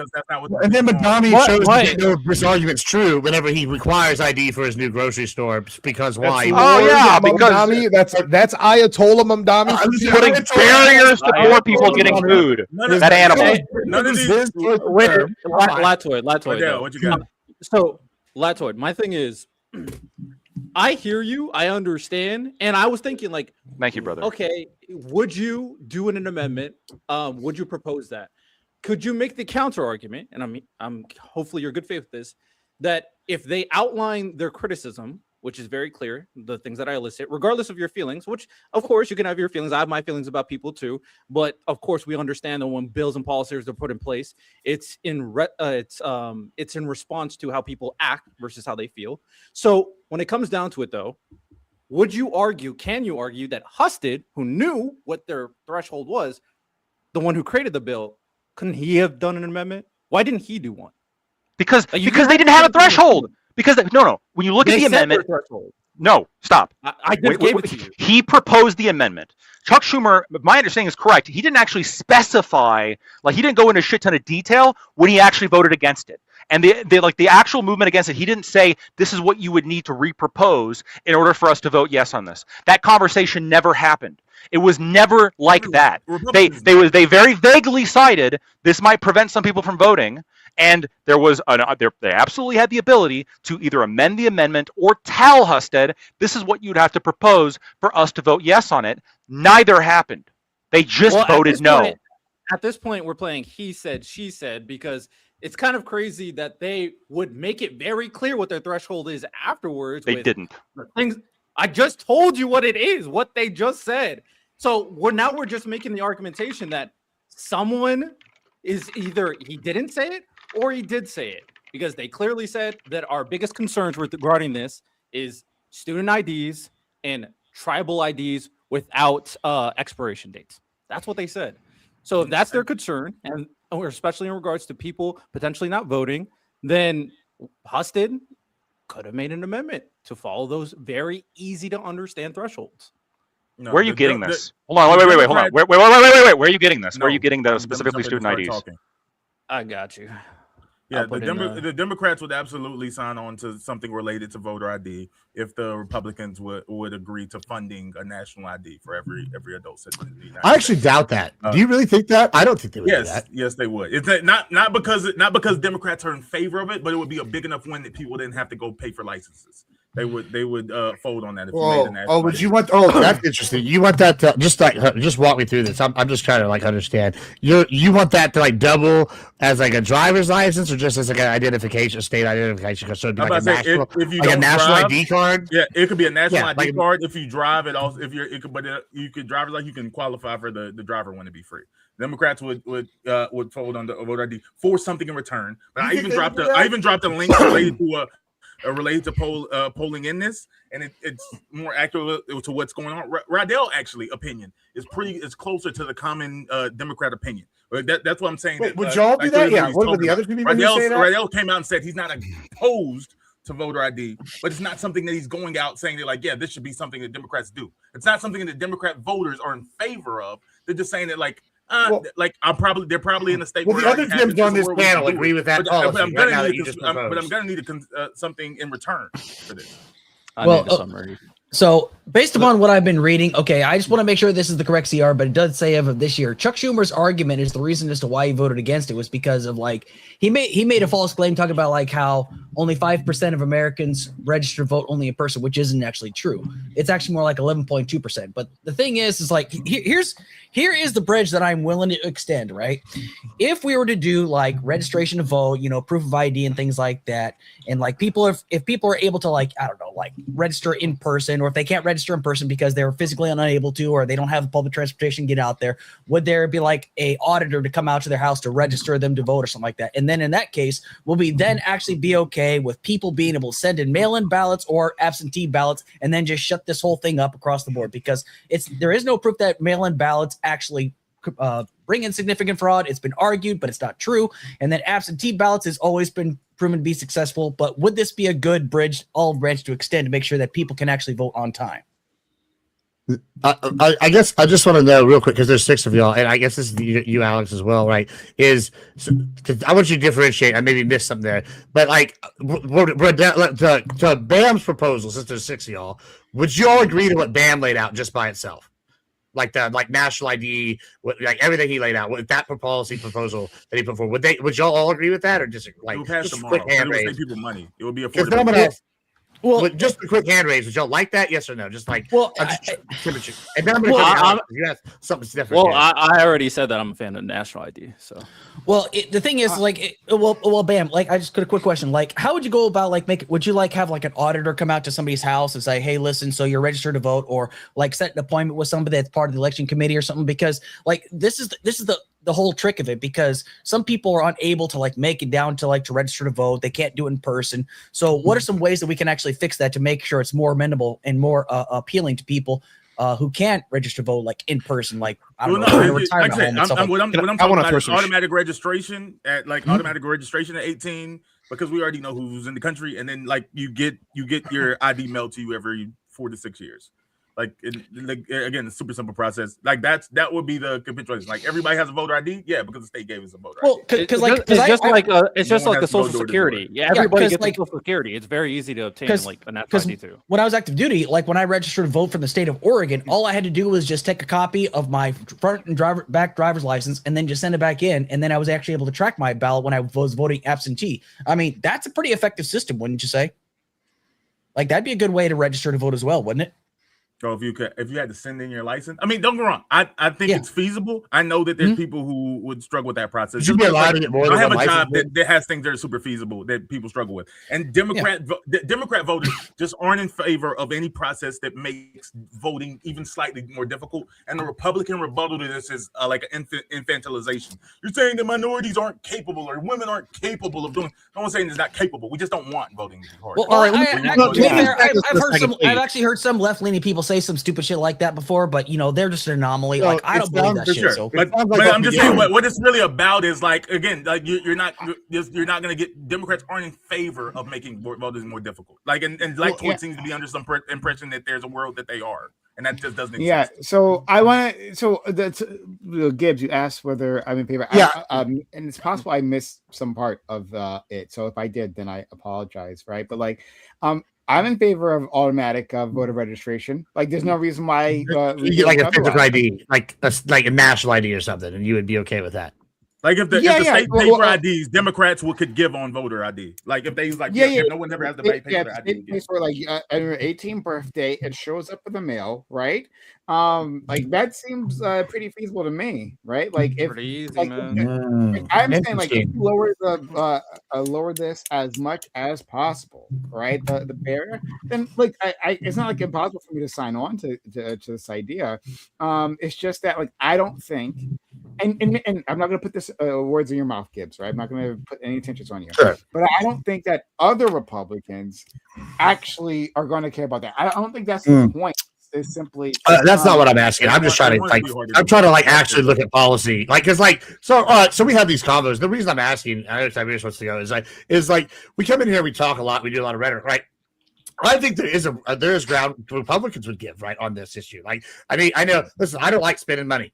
However, if I thought I could solve this permanently with like a one-time fee, and it's like, how much does it cost to make an ID? Like $20 max? I mean, it's got to be cheaper than that, probably. Cents. You know, yeah, cents, right? Especially if you use capitalism and make it at mass scale, and we have something solid. I'm sure that could be sold to Republicans, right? We're already sick of spending tax dollars on other shit. Let's use some of USAID money for this shit. You know, like, all right, maybe we use some of the tariff dollars. Like, there's ways to sell this to them. I just like every time I hear like a policy like this, I feel like the issue is who's actually going to be willing to like, and we don't need to get the exact nuts or bolts, but what is like palatable to like the other side? Like, I guess is where I'm let me pick up on that, because this is the part where I kind of lose the plot.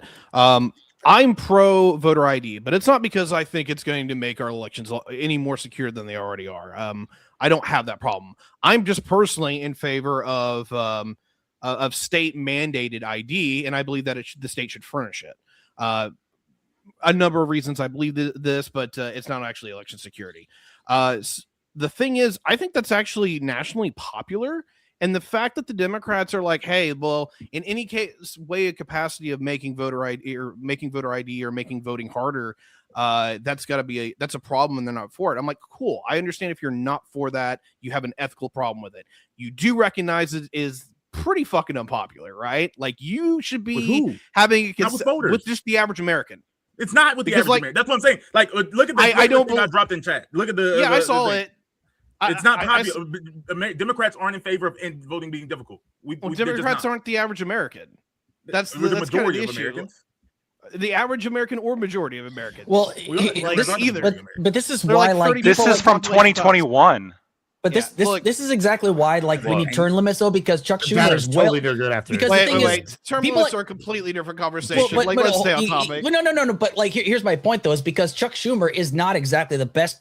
Like, he is the representative in the Senate, but I don't fucking like that because I think he needs to fucking go the way of the dodo, honestly, because he's fucking he's out there like fucking, he's fucked up like a football bat, basically. But the thing is like, I understand the concerns that are there. Now, like, he did address like why he voted no against it. Now, could he have brought forth a better resolution like Lactoid said? Yes, of course. But the thing is, they're not doing that though. They're not bringing forth any better policies as right now. It's still passed the House, but I think it's probably not going to pass the Senate though. Anyway, I don't know where else I was going with that. So anyway, continue. God damn. Lactoid. Relatable. Go ahead. Anyone Yeah. else wants to go So on a right couple now? things. I just sent you. This is from Pew Research. I trust it more than this APM, Hugo? but this is Pew Research. This is requiring all voters to show government-issued photo identification to vote. Government issued, by the way, so not student ID. This is 95% Republicans, 83% of independents, 83% total, my bad, and 71% of Democrats as of the last. This is just after 2020, in 2025, the end of 2025. So this is, or mid of 2025. So this is from Pew Research. This shows that most Republicans and most Democrats do support requiring all voters to show government-issued photo identification to vote. Government issued, not student ID. How do you think that Rydell would vote on that poll? Like, based on Don't his put opinion? me in there. No, I don't want you to answer. I want Lactoid to assume where he thinks Rydell will fall on that. Well, I don't know. How Riddell? How would you? If how I would you can't, vote? if No, I can't want you respond, to then think- I can't. He gave an opinion on it, and he said that he's like, I'm not against voter ID, but he asked for these other parameters and things like that. Where do you think he would fall? You think he would be, if he got this poll? You think he would be one of the in favor or the opposed? I think that if there was some law that proposed all voters to show government-issued photo identification to vote, for him in particular, because he has this sort of like, I want it to be like a federal voter ID that is issued to everybody, maybe he would vote no if he thinks that wouldn't happen. But if it's the vast majority of people, if it's the vast majority of people who are talking about, if it's the vast majority of people of government-issued IDs, the kind of the IDs that we're talking about that you need for everything else, yes, I think that he would probably say yes to that then. Like most Democrats, according to Pew Research. Okay, well like that again, and not a 2021 poll from APM. Sure. I get maybe we'll both be wrong. I believe that I believe categorically, just reading that question, I think he would answer off like, I guess, because it doesn't separate between favor or somewhat or like neutral. It's just favor and favor. I think he would just say like, I'm not against voter ID. I'll check off favor here. Sure. Even though realistically, that's not his opinion. Stop saying realistically that's not his opinion. I'm not talking about how like I already agreed that I already agreed with you that the Democrats aren't as enthusiastic about this probably. They're much more enthusiastic about all sorts of other terrible things. Okay, but they do support this when given the choice. Yes or no? Do you want this or do you not? Over 70% said yes. Now I want to address Riddell. I want to address. I would vote yes on that poll based on. That's crazy. That's crazy. I want to address, I guess, Riddell. So a couple things. The first thing is, important clarification. It was not Chuck Schumer who brought up the student ID point or the tribal affiliation point. It was Alex Padilla, who was, my understanding, the only senator who brought up this point. His position on this is against what most Democrats believe, since most Democrats here, as we've established, support government-issued voter ID. These student IDs are not government-issued. That was one of the kind of concerns here of having student ID be allowed to vote. Now, I could assume this is why he was the only Democrat, like Alex Padilla, who's in a pretty liberal district. He was the only one who brought up this concern. And perhaps you could give me a solid argument that Alex Padilla specifically, because he has this crazy belief as to student ID, maybe he was actually being principled. But here's the thing, though. He would have had to, in order to be principled, in my opinion, would have had to like make some kind of statement or some kind of proposal saying, oh, and if there was something coming in that had this student ID like allowance or whatever the fuck, then I would vote for it. He never said that. He never indicated anything to that. And his opinion, again, to emphasize this, is contrary to where most Democrats feel on this position, because student IDs are not government issued IDs. Chuck Schumer did not. I mean, the conversation was like the people and the people who did not vote against it and the rationale was put out there. Unless we're making an argumentation that none of them are like talking to each other, because he also announced that to all the other Democrats, don't vote for it because of X, Y, and Z. So this was clearly an argumentation utilized from the people who decided to vote against it on why they're not voting. You can say that he's been more specific compared to the other ones. I don't really think it's really a good argumentation to say that he needed to include an extra bit of rationale in terms of I would do this if you did this, because this is something that we all agree with. Why would he give them more leeway in the politics game? I hate the politics game. I'm not a fan of it. It's not leeway. But it is leeway. No. It's actually setting yourself up to for better political standing, right?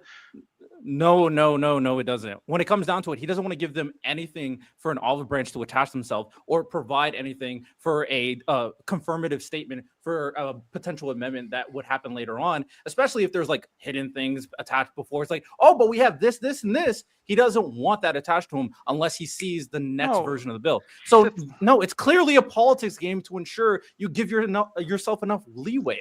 Maybe no doubt it is. If you want to say it's a politics game, it is. Yeah, they're lying for a politics game, probably. That's not a lie, because he didn't. It is. No. When Chuck Schumer, the leader, the minority leader, not just this senator who's not the leader, who doesn't speak for the minority in the Senate right now, when you have the minority leader not bring this up as a point, when you have nobody else bring this up as a point, when the Chuck Schumer, not only not bringing this up as a point, does not suggest at all that they would even consider this if it was altered, and they make no amendment of their own, which they could then call a Democratic amendment and try to use that to score some kind of political points, perhaps.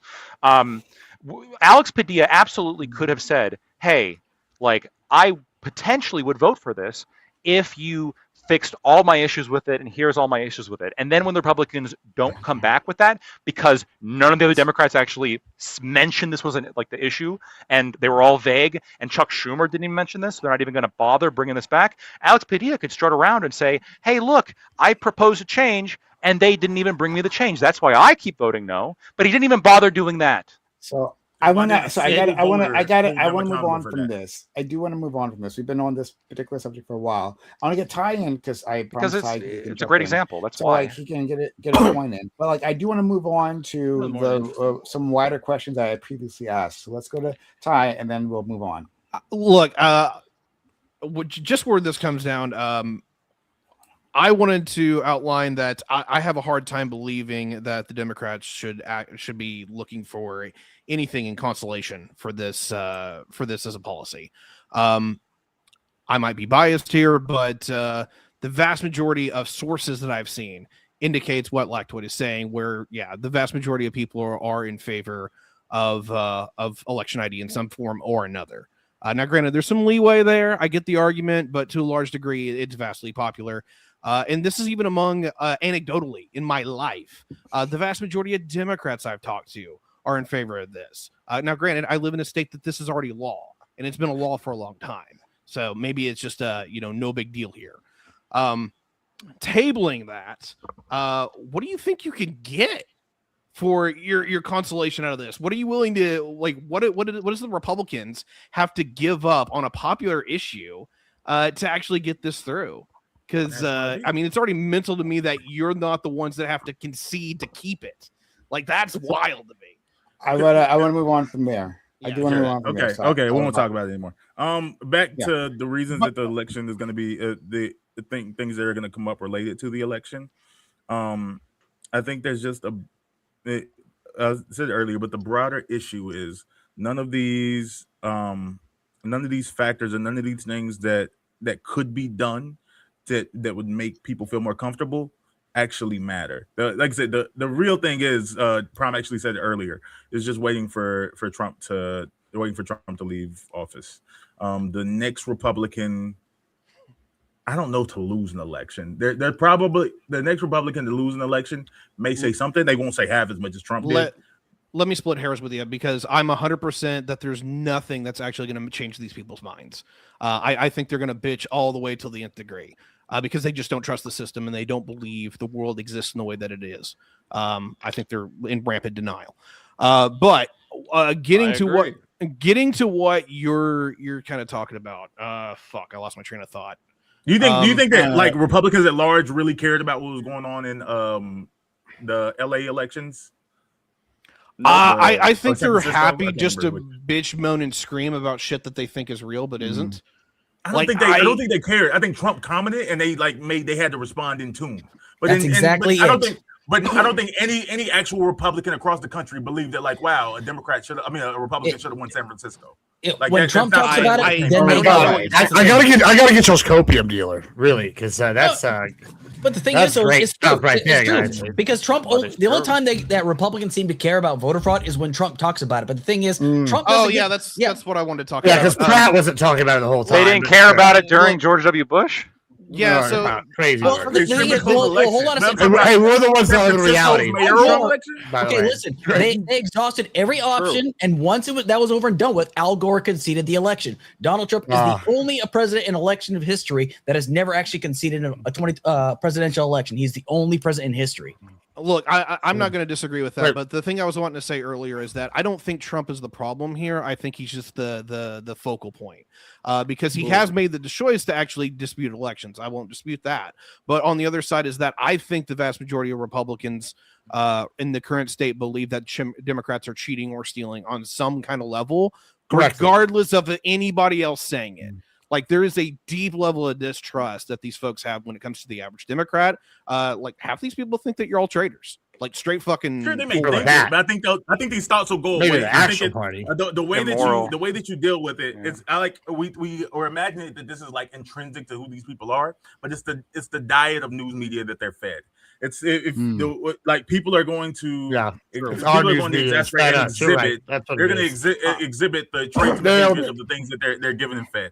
And right now they're giving election fraud. They're giving like you can't trust the Democrat. Did you know dumb has a B in it? Like they're fed this over and over again. And that's what they're going to regurgitate. Because that's you're literally spouting like propaganda and saying we're the ones that are fed right now. They think you have two Republican voters here, and you're telling us what we're thinking. Hey, this is he's always letting you know what you believe. First of all, I think Lactoid thinks differently about this subject altogether, right? Like I don't think you two are perfectly aligned on this, but I think Lactoid can make a. You think you're perfectly aligned? No, I said we're not perfectly aligned. Yeah, I agree with that. But for sure. But I'm not saying that as a downer about Republicans. That's true for generally Democrats as well. Like the reason why we talk about party leadership as a thing is because people do follow that leadership's standard. There was a change in people hated Barack Obama, absolutely, but there was a change in for a short period in the way Barack Obama was addressed, specifically after John McCain came out and said, no, he's not these things, he's just a person, and the party somewhat followed, but for a moment, like there's a reason why, I'm just gonna back you up. Like 100%, like leadership matters, right? Like most people are like fucking NPCs on these things, right? Like it just the way. Like sticking on Barack Obama for a second, I brought this up plenty of times, right? Barack Obama comes out for finally, right? For marriage equality, right? For gay and lesbian couples. And then they take a poll, right? And I think this poll might have been overall Democrats, but the part that sticks out for me, specifically for Black Americans, is just like there was a significant shift in favor of marriage equality immediately afterwards, right? And that's because there was no strong preference, right? You have asked them before, right? Well, as far as I know, it's illegal, and yeah, sure, whatever, right? It should stay illegal. I'm not for marriage equality. But then a person that they look to as a trusted leader comes out and says otherwise, and then they switch, right? But before, you might have been able to say, well, most Black people are against voter equality, right? And like, shouldn't that count for something? Actually, maybe not, because like voter preference matters, right? Like, not sorry, voter preference, priority, right? The strength of their preference that matters.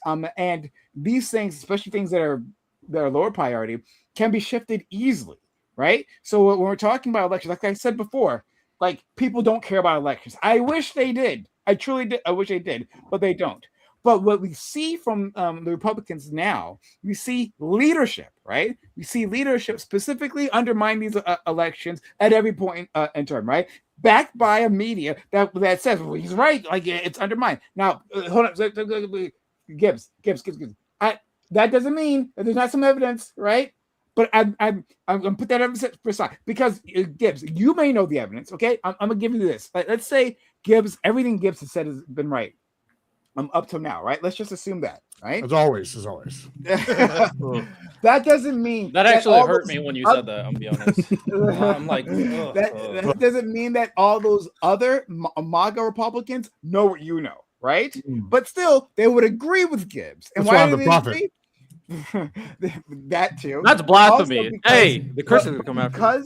because Trump has been saying it nonstop this entire time, right? And because it's been backed up by their media, right? Rightly or wrongly, backed up by the media. So I'm just saying that like what Bam said is correct. Yes, leadership actually matters. Leadership moves numbers and like supposed preferences and all these things. That happens all the time. Sorry, you can go. Yeah, I mean, just one.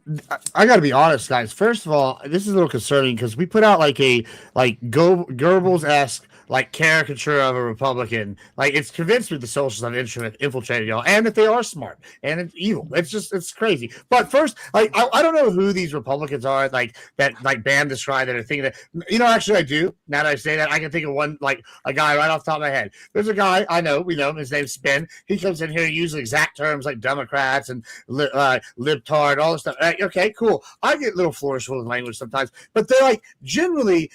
When I'm sitting here, like Brian, at least I have evidence of some sort. Okay, that's a fair argument.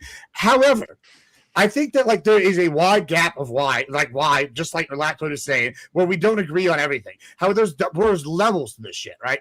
Is the average Republican that's at a bar that's like maybe watches Fox News gonna say some of the Fox News talking points? Sure. Right? Are they going to have their little Facebook groups? Whatever. But like the idea that y'all are just going to underestimate, y'all are just underestimating all Republicans, that they're just these idiots that are like, it's crazy. No, not all. Yeah, but y'all say in mass when like it's kind of y'all been doing this, and I'm glad y'all are doing it, to be honest. Y'all are like doing this elitist, uppity thing that like is the thing that got y'all out in the first place. I said Democrats do too. It's not about. I'm sure y'all do. But I'm saying that y'all are doing this thing where even if you don't know you're doing it, y'all are immediately assuming the stance that we know what's good for you, right? Republicans a lot of times will be like, and we don't always know what's supposed to. In fact, we'll make this argument all the time. I hear it at church. I hear it at other places. They go, "Oh, that's so and so's life. You go to church this way." Yeah, every once in a while. But when I'm sitting here, like you go and you see here, people say, "Hey, he does have a degree in divinity." Yes, I'm a prophet of divinity. Like I'm just saying. The point is, though, I hear this argument all the time. Republicans, it's their family, they're raising them their way. Who am I to judge? Who am I to do this, right? And so when y'all are sitting here saying this across the board, this model, all this thing, it's really crazy because it seems like to me y'all are the ones who bought into this propaganda, and y'all are the ones acting a little brainwashed and uniform. No, this is some bullshit. I don't know. Friend, that's not what I'm saying. Well, I can't speak for anyone else, right? So maybe some other people are saying that. But like, I'm saying that like most people aren't tuned in the way we are, right? They don't care to watch. Yeah, well, no, of course. I'll grant all that. That's not what I'm talking about. But this caricature was just presented by Bam here, and it's like something that I see a lot of people are like kind of pushing on the like Democrats. So even in his space, I know you don't see that, but you don't see that in his space. Like we're like, can I back up Gibbs for a second? So like this is, I felt it a little bit happen just before, and to give you credit, some of you were afterwards, after this happened, did like say kind of go back and like sort of it felt a little bit like lip service, but yeah, Democrats can do this too. But very often when the conversation happens about Republicans, like the phenomenon that Gibbs is describing, I have absolutely witnessed this time and time again. If you get enough like lefty-leaning people into a circle, they start complaining about Trump voters, and specifically the allegation always comes back to, well, they're they don't even know really what they're doing. They're just Trump says it and they just do it. They don't really think about things. Yeah, fell for it again. They're these children. You guys are kings of the fell for it again award. We have to come down from the ivory tower and help them up so they know. The only way they can is we got bamboozled. Like, they got bamboozled. Yeah, I'm gonna throw elbows on both sides of this. Look, I'm gonna be real with y'all. From my point of view and perspective, the superiority complex that the Democrats absolutely do have, I 1,000% agree with it, is equally matched by the inferiority complex that Republicans have. And I'm fucking sick of it because yes, Democrats are on their fucking moral ass high horse and they act like they're better than you. They're smarter than you. And more better than that, they're more moral than you. At the same time, Republicans just can't fucking get over this shit where it's like, yeah, you guys are now made up by people that aren't the educated bloc. There's nothing wrong with that. Y'all work hard. Y'all make America fucking work. There's nothing wrong with that at all. But stop pretending to be something that you're not. Like, stop acting like that you guys are the intellectual crew. You're not. Stop telling me that you've got these fucking studies. I don't think Republicans claim to be like the intellectual class. I think the Republicans generally claim to have like, we have some more like life earned. Hold on. Right, just like on a pedestal is what's like driving people to us to some degree. Republicans, stop. I think Republicans view themselves as having more like common sense life wisdom of like, well, we're the ones in like the factories that are working every day. We're the ones that see this shit. And you maybe you have like a degree or whatever because you lesbian dance theory or whatever the fuck, right? Maybe they have like this degree above me, but that doesn't make you more intelligent than me. That doesn't mean that you actually can judge these things better than I can. Which, I mean, sorry, as somebody who went to college and knew a lot of people who went to college. There's dumb people in college. Probably went to more education than I think anybody here. I could be wrong. I think that it's fair to say that a lot of college kids are dumb, and I think a lot of college kids are overhyped. They dramatically overhype their intelligence, and I think that a lot of them are hyperfixated on certain like majors that are useless and. A lot of them are less capable than some people who've been working. The graduates do well. I want to go to Alex and then to Riddell. I have a postgraduate degree too. All right. There you go. Yeah. Me and you. Listen, okay, Tiberius, you're right that sometimes Democrats, we are our own worst enemy. We tend to have the high horse bit, and that's something that we've got to get the fuck away from. Like, we've got to go away from that. That's why I want all the establishment Dems just to fucking disappear. Go the way of the dodo. You guys are not helping us whatsoever. So that's part one. Part number two, the thing is like the reason why we bring up why the Republicans will only do what Donald Trump says is because they fucking admitted it too. Like, the second that you trust Donald Trump, like, you're going to get primary. Look what happened to Thomas Massey. Look what happened to Marjorie Taylor Greene. Look what happens the second you go against Donald Trump. You're basically trounced from the party. You're considered overrated. That's who he is. He demands loyalty while asking for none, while offering none in return. The thing is, this is the same president that says, "Oh, mail-in fraud is terrible," but yet he votes by mail. It's okay for him to do it, but nobody else can do it. Why? Because of rampant fraud. Still no proof of that whatsoever. We still haven't bothered to address that yet because there is no proof of this whatsoever. But I know you're still going to hear people, "Oh, well, that's because we haven't found it yet." Well, the thing is, though, that's how evidence is discovered. You have to show me the evidence. When they've done recounts, they've done audits, they've done everything you could possibly think of under the sun to prove that the 2020 election was, in fact, not stolen. But they're still trying to litigate the damn thing. Why? Because Trump can't fucking let it go. Why? Because he's a fucking loser. Yes, he won the second election. Yes, we conceded this election. Yes, he cannot run again. This is all absolutely 100% true because if he tries to run again, he goes against the Constitution of the United States. So that's one thing that definitely cannot happen. And I'll finally land my plane in this regard, okay? If the Democrats actually do want to win, okay, we got to stop playing fucking defense and stop playing the fucking Republican stupid ass game. That's what they're fucking doing, though. We have to focus on the policies that actually do benefit the actual average American. And if we really want to win the midterms, stop talking about impeaching Donald Trump. It's not going to fucking help us. It's not going to fucking help. Voter ID is not even a top 10 issue, honestly. I'm sorry. That's what Democrats want? Well, I don't care. Because impeachment came up as a topic? Well, the thing is, not here, but I'm just saying, like, is that like a thing going into the election? Yes, they're already laying it out. It's really not a big. But has it been prominent? Okay, let me ask you all a question. What do you think people care more about, voter ID or healthcare? Healthcare. Democrats probably Healthcare. Well, everybody thinks healthcare. Even I'm being Yeah, honest, but it's pretty most Republican bipartisan. voters Healthcare want is health. Do you think Republicans- Republicans care more about voter ID or immigrants? They care about Immigrants. immigrants more. Immigrants, right? And then the border. Well, immigrants And then and it's voter like ID are bringing the same thing, though. manufacturing But back. here's my and- point. yeah. The reason- Well, the immigration thing is also relevant to voting. The issue, yeah, immigration thing is It right really in is- there with the it's voter really ID not. part. What are you talking It about? really isn't though. But Because here's the thing. It is. But- Oh, it's- but if they get rid of all the I'm almost illegals, done. they don't need voter ID, right? Well, I can tell you voter ID. why immigration is We need both. absolutely relevant to voting.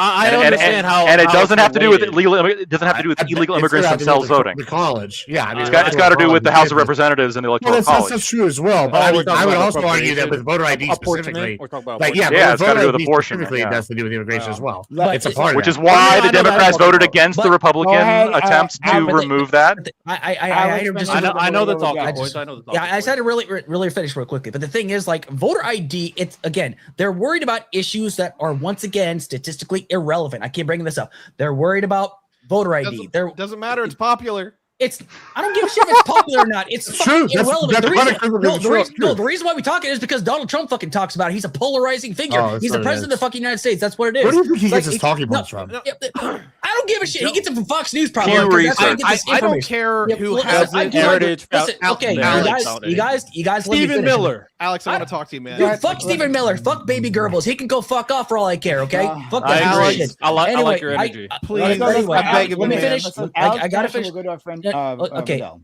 I'm almost done though. I promise you. Okay. The thing is like I keep bringing it up. They're focused on all the issues that don't fucking matter. They're focused on voter ID. They're focused on migrants. They're focused on Muslims. They're focused on the trans community. They're focused on all these people to get people talking because they're the most polarizing issues. But they're not fucking relevant. But that's all the Republicans have.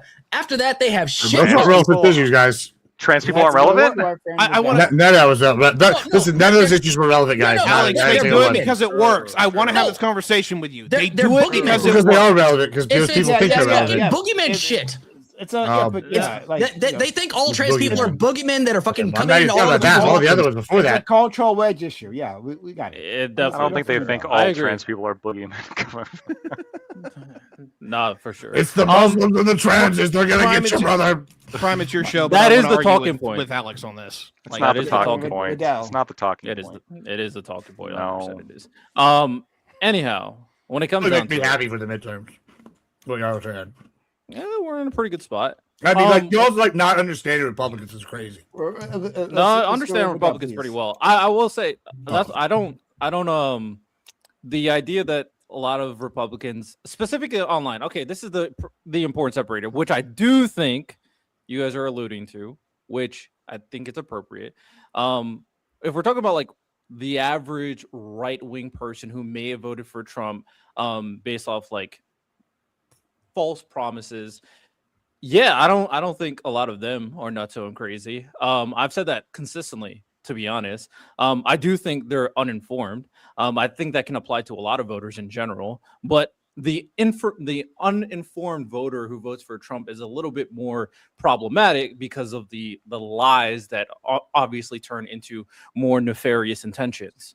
Ultimately, though, the people that we're referring to, that I would refer to, especially people who comment in my comments and what I see in terms of political pundits in the media, especially people in just like Twitter and all that stuff, the online people 100% just regurgitate all the MAGA talking points constantly. It's a cycle. It's an intentional cycle. They all say the same thing. The moment something happens, all have the same exact line, copy, paste, every single time. So, yeah, of course, they have the same talking points and they got to push it out as much as possible, because the most important thing is not necessarily like all of them believing it.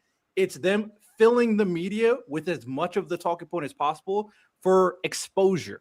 Because if people who don't really understand what's going on and they see it all the time, of course, there's going to be an inclination to either believe it or at the very least have that in the back of their mind when they're making important political decisions. And that's obviously problematic. So if we're talking about the most important part regarding a informed voter, it is how they consume the media. When it comes down to right-wingers, it is the worst part of this entire conversation with the Trump propaganda consistently getting pushed out. I do think the overall sentiment regarding like the superiority stuff, I think you can make an argument that can be problematic, especially if we're kind of creating this divide that can never be gapped, because a lot of us are just like, or a lot of people are just like Americans who want a better America, and I think that's probably the best way to kind of look at the average voter. But MAGA online people, nah. I have a one-word response to all of that. Ready? Cope. That's that. Democrats talk to all the poorest people, the poorest Americans. I don't like the ivory tower thing. Like, I don't know. I don't buy into it. Yeah. Nothing I said was cool. Gibbs, you have a way That with was a words. weak response. That was a weak ass response, Hey, Gibbs. it's pretty much 100% accurate. He has a way with his words. That's a subjective opinion, sweetheart. You're giving Gibbs what Trump. I got Debate panel, of course, it's subjective opinion. Exactly. But he didn't say anything. He doesn't have a study showing that it's He cope. didn't, but you're still giving him energy. What actually I matters? It was so fucking funny. I mean, it wasn't even that fucking funny. What the fuck? Let's move on. Bam. Yeah, I got cooked, man. Alex, what actually matters in the grand scheme of Gibbs, things, we can hear this you election is going giggling to and wiggling. this election is going to be ran on the failures of the Iran war. It's going to be ran on the rising costs related to gasoline and grocery prices and Trump's failed promises related to the things around bringing costs down. And it's probably going to be ran on general corruption. There's going to be some issues related to fraud. There's going to be some people who feel some way related to immigration, but Trump for the most part has what will the administration, what do they have to stand on? Like, oh, we're really going to start getting the immigrants now. You had 2 years and you didn't do anything to satisfy anybody. ISIS is out here killing people. They don't have a positive opinion in the street. The midterms isn't going to go well. And I think Trump is also already starting his own cope to like acknowledge it. I think there was a quote today of him coming out saying he actually doesn't really care about what happens in the midterms because he's going to be doing things related to executive orders and pardons. Like he doesn't feel like he needs to do any more. Like he's saying that he doesn't need to do any more legislation. Of course, he's going to lose the next 2 years. But this happens every time. No, but he in the House. But I think it's over 50% chance they lose the Senate. Like I think Texas is going. I think Tallarico's winning Texas. It's possible, but again, there has been every midterm. Like I think in the vast majority since we've been recording. Like, well, I guess we've been recording from the beginning or whatever. But the vast majority of the time, when one party wins the election, they lose the midterm. How they lose the midterm matters. Yeah, I very well losing I very 7 well seats versus losing 57 seats is going to be different. Here's my prediction. Bam is correct. I think it's very possible the Republicans hold on to the Senate. They of course are going to lose the House. I think they're not going to lose it as much as you think they're going to. They're still going to lose it. They're going to lose. Oh no! The redistricting battle is going to make it closer. Like if none of this redistricting stuff happened, now that is cope. A bigger wave. I'm going to say. Not you. Democrats are going to have the majority, but it's not going to be a 60. I said the Democrats are going to win. What's scope about that? That they're not going to win as much. Yeah, that's as much as like what some people are saying. They poll better in the summer. There's not even polling that far ahead. It's not a good year. The available, it's not about who's doing well. The available seats in the House don't favor. This actually isn't even a favorable year for Democrats. 2028 is actually a much better year for the seats that are coming available for Democrats. Democrats are going not the House. House, everyone. No. That's what I was referring to the House. That's what I was referring to. Yeah, I was referring to the House. Democrats are going to win the House. Yeah, it's not going to be dramatic. This is what I'm saying. It's not going to be. Well, I think the Senate. Yeah, I think the Republicans are going to hold on to the Senate. I could be wrong on that. The Democrats are for sure going to win the House, but I don't think it's going to be as much. Sort of exactly from what Bam is saying. The popularity of the Democrat Party is very low right now, below Trump. That's true. It's substantial. The Democrats are off. The Democrats. The party doesn't really say much about how people feel about any individual candidate, though. The thing is that Republicans are motivated. It's a fair point, but I think it's based on, I guess, my fucking reading of the entrails. Log it, right? I think it's going to be Democrat victory in the House. not as much as what some people say. Oh, they're gonna fucking wipe him. I don't think they're gonna fucking wipe him. I think it's gonna be closer than people think. But Democrats are gonna win, and the Senate's gonna be. It's gonna be closer, but I don't think it's Republicans are because of, probably like, gonna hold on, but they could lose.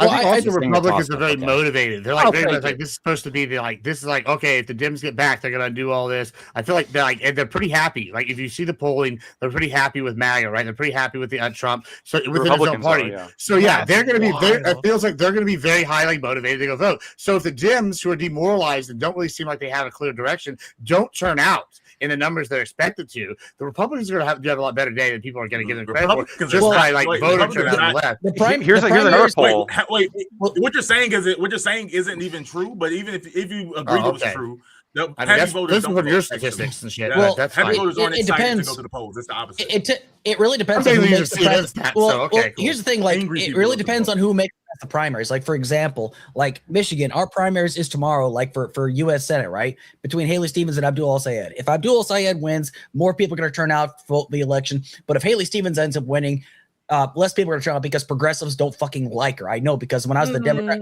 when I was at the no, they don't fucking like her. Dude, I agree to that, but that doesn't necessarily translate to Michigan voters. I understand what you're saying. Yeah. Go ahead. But the thing is, like, less Democrats are going to turn out to vote because they don't fucking like Haley Stevens. When I was at the convention, like Mallory McMorrow, when she was on stage, she got a lukewarm response. People cheered for Abdul. When Abdul went on the stage, everybody in the auditorium like gave him a standing ovation. When Haley Stevens went on stage, everybody fucking booed her from start to finish. Like, she finished, to her credit, she finished it.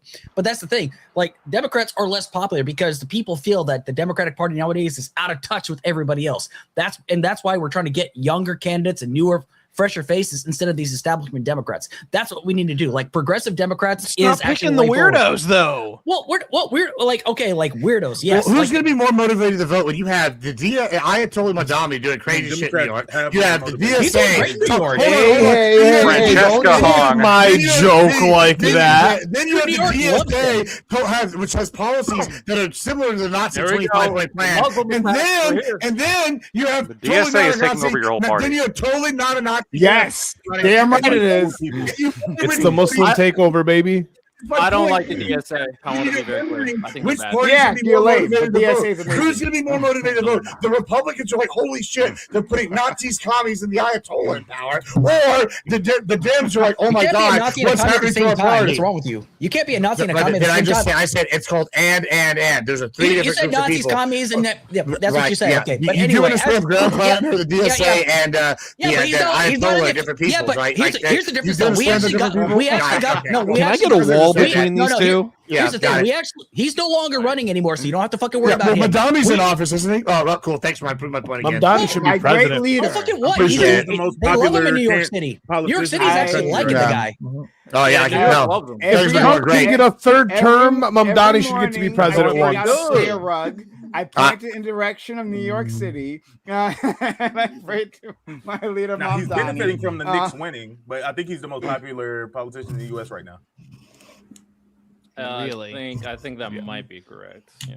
Yeah, I was about to say He's putting in that's that somebody who war. was moving like crazy and for him, but He's following up on his promises. He plays politics somewhat smarter. I don't like what he did by like endorsing Democratic primary opponents. That issue. I agree. I'm okay. I'm okay with DSA people having.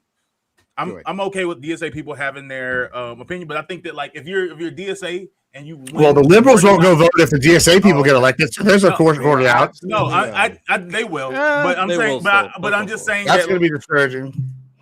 They'll also vote. We lost you, Bam. DSA muted you, Bam. Yeah, the DSA got it. Yeah, Bam. Yeah, I don't know what happened. It was the socialist SS that got him. There we go. Socialist SS. For a second, you came. Oh, now you're back. You're back. I'm back. Yeah, the issue I have with the DSA candidates is I'm fine with them running in primaries and winning elections. I do think the issue is once you win an election, if you're running within the party, I think once you become a member of the party, you need to be a member of the party. They seem to always moderate. Yeah, the Socialist Party. No, they seem to always the Democratic Party. The party they seem to always moderate more towards what you need in order to get what they want. Socialist Party. Well, no, I'm just saying that like you, whenever it comes to the next election, you should support incumbents. if you're a part of this party. No, support no, who no, you just don't be in the like. party. You support who Fuck you that. like. No, not if you're in a party. yes. That's the difference of the party. No, you support what you want. Yeah. So you're saying the leader of the You Democratic support Party who your should endorse- constituents would vote for. No, let me ask this. So did the Republicans. leader of the Democratic Party endorse a Republican? Oh no! Or- I'm not talking about the leader. Yes. I get you in terms of the leader. Never. Fair enough. I get you in terms of the leader, but like in terms of like no, the rank and file. No. When I'm talking about the rank and file, actually, we need to encourage churning, right? Like shout out to the Republican Party, shout out to them during the Tea Party moment, right? Where there's that great churn within the Republican Party that makes it into what it is today. But right? they can rebuild Of from the course, ashes. And Donald Trump is along Right. those lines. Actually, yes, The new American like, it was Empire. healthy, Like the Great Phoenix. You know, there was a lid on Republican voters, like on people like lost to friend him. Gibbs, right?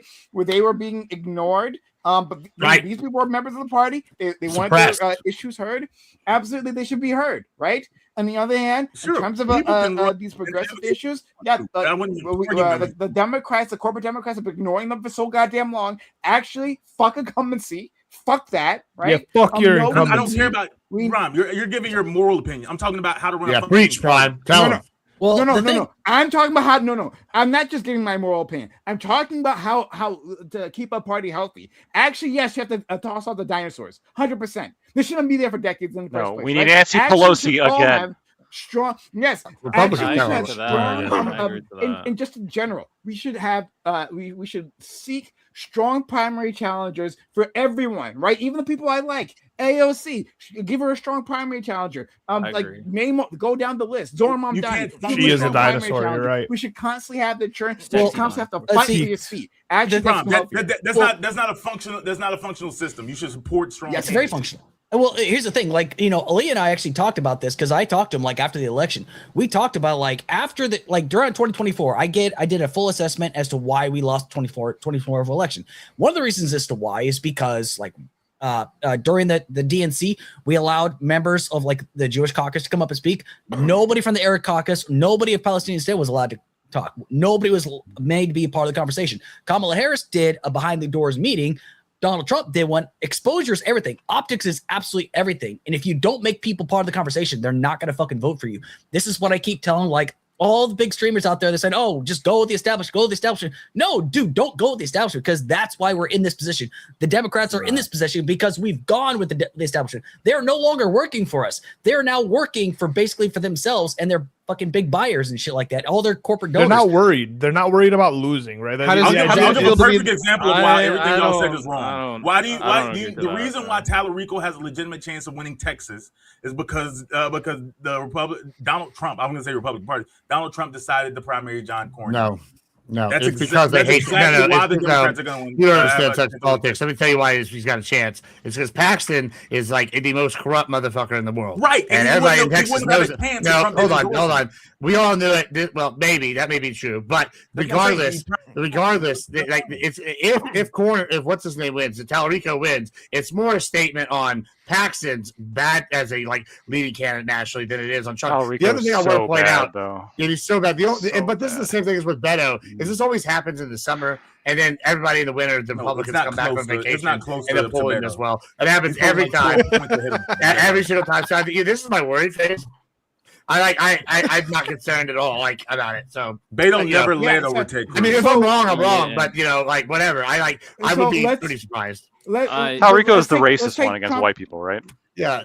Well, yeah. Something like that. Self-hating guy. Let's take Trump out of the situation for a second because he's a bit of a wild card. Okay, right? And No, again, we have to deal with the reality happening. No, hold on. That's Because what I it is. agreed with you previously, right? That maybe the head of the party shouldn't necessarily be like encouraging like a fights against incumbents, right? Fair enough, right? So that's why I'm Anybody just can. trying to pull him out for a moment. The point is, no, I'm trying to get to the heart of what you're saying, though, right?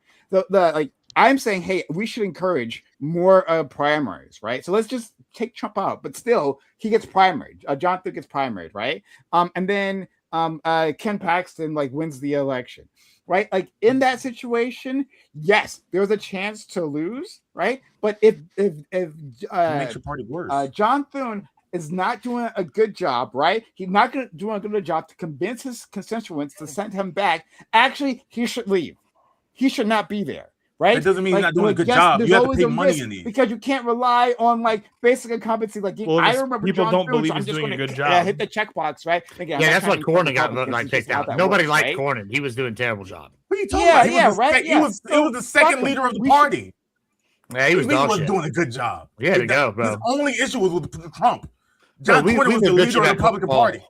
Bro, I don't know. You can go check my he social framed- media. I've been bitching He about framed John essentially Cornyn all the legislation. fucking his He was whole one of the career. biggest, financial raisers for the Republican Party. What do you mean, John Yeah, Cornyn so, was doing a good job? that means nothing. This is He's a Texas Senate guy. Of course he's gonna raise a fuck ton of money. Like that goes hand in hand. Like I mean, it's oil and cattle. We got money down here. Of course, one of the Texas senators is gonna raise that shit. The point is, he was dog shit. Even the neocons barely like based on John what? Cornyn. He just like Based on has what old besides Trump Texas saying he was connections. bad? Hold on, there's an oligarchy in Texas, where like just like there is everywhere, and he had the right fucking network. Like that's how he was in there. He was old Bush. He was old Perry. Like he had the plug. Right hand man. He was number 2 in Listen, the party. I'm just telling you how it is. He was not popular here. He was the old guard, and we wanted his ass out. And he was listen. If it wasn't gonna be Paxton, it was gonna be Hunt. Hunt almost wanted. Oh well, bro, I would have fucking voted for Talrico over Cornyn almost just to get rid of him, because I know we'll beat Talrico the next election. John Like, Cornyn dear was like Lord, 15 Cornyn had to go. of Talrico.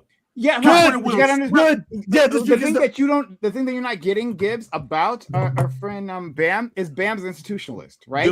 He's talking about protecting the institution. So in this case, he's talking about protecting the champion. That's his focus, rather than who represents the people best. That's what I'm saying. I don't care about your moves. Yeah, but the institutions in Texas are changing. There's a new power in Texas, and he's gone. His responses to you, Gibbs, isn't about like how great John Cornyn was doing for you, right? As his constituent, right? And like before the institution, what he brought you. Instead, he talks about his seniority. He was the right hand man. But here's the point: the leadership, right? Yeah, but you also have to remember, that's all that matters. I understand that institution. Yeah, but okay. No, that I'm point about is how to run a functioning party.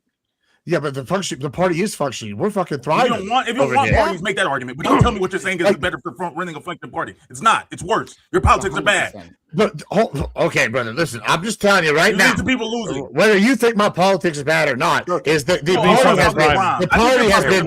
He's talking about prime. The Republican Party has been very successful in recent days in implementing a agenda that most of the Republicans are finding favorable. You can look at this from polling results. Now, whether you think that's good or bad party doesn't matter. Doesn't matter. None of this matters. The point is, Cornyn has been fighting against some of that, and a lot of Republicans within the party are ready to get rid of him. Right? He voted with Donald Trump 99%. If I vote 99% and the 1% are the key issues, well, guess what? It's time to get gone, brother. Tell me one thing he voted no on. Most of these Republicans do the same thing. Most Republicans do the same thing. He had to go. Like I'm just like Gibbs. If I don't know what I'm going to second. I wasn't prepared for a Cornyn debate, but if you want me to go pull my notes up, you don't know why like 2 minutes. I'll pull it up. You have no idea why you don't like Cornyn. Oh my lord! I have I don't remember exactly everything my senator has voted on. I can give you 2 minutes. I can pull it up off the. I can tell you exactly why I support John Ossoff. What he's old guard? He's a fucking neocon, and we want something further. Like his foreign policy shit. Like I just gave you one. His foreign policy. There's one right there. Do you think we should primary all of our good candidates? Do you think we should primary? Just because you don't I gave you one off the top of my head, but obviously, I mean, if they're good candidates, they'll win. The SAVE Act was the big one, by the way. Well, I know that one. May the best candidate win. All right. So here's what we're gonna do. We're gonna start wrapping things up. We're gonna give Ty wants to jump in, so we'll give him the floor. But then we're gonna go do outros, and then Oh, we can actually move on to outros because I was actually going to ask, because I'm not a resident of Texas, how much longer you wanted to go? Because I figured it was it's the same time every time, man. It's 11:30, dude. I haven't been here for a while. I apologize. No problem. But in any case, so I think I actually wish we had more time for this part of the discussion because something I've been more passionate about myself.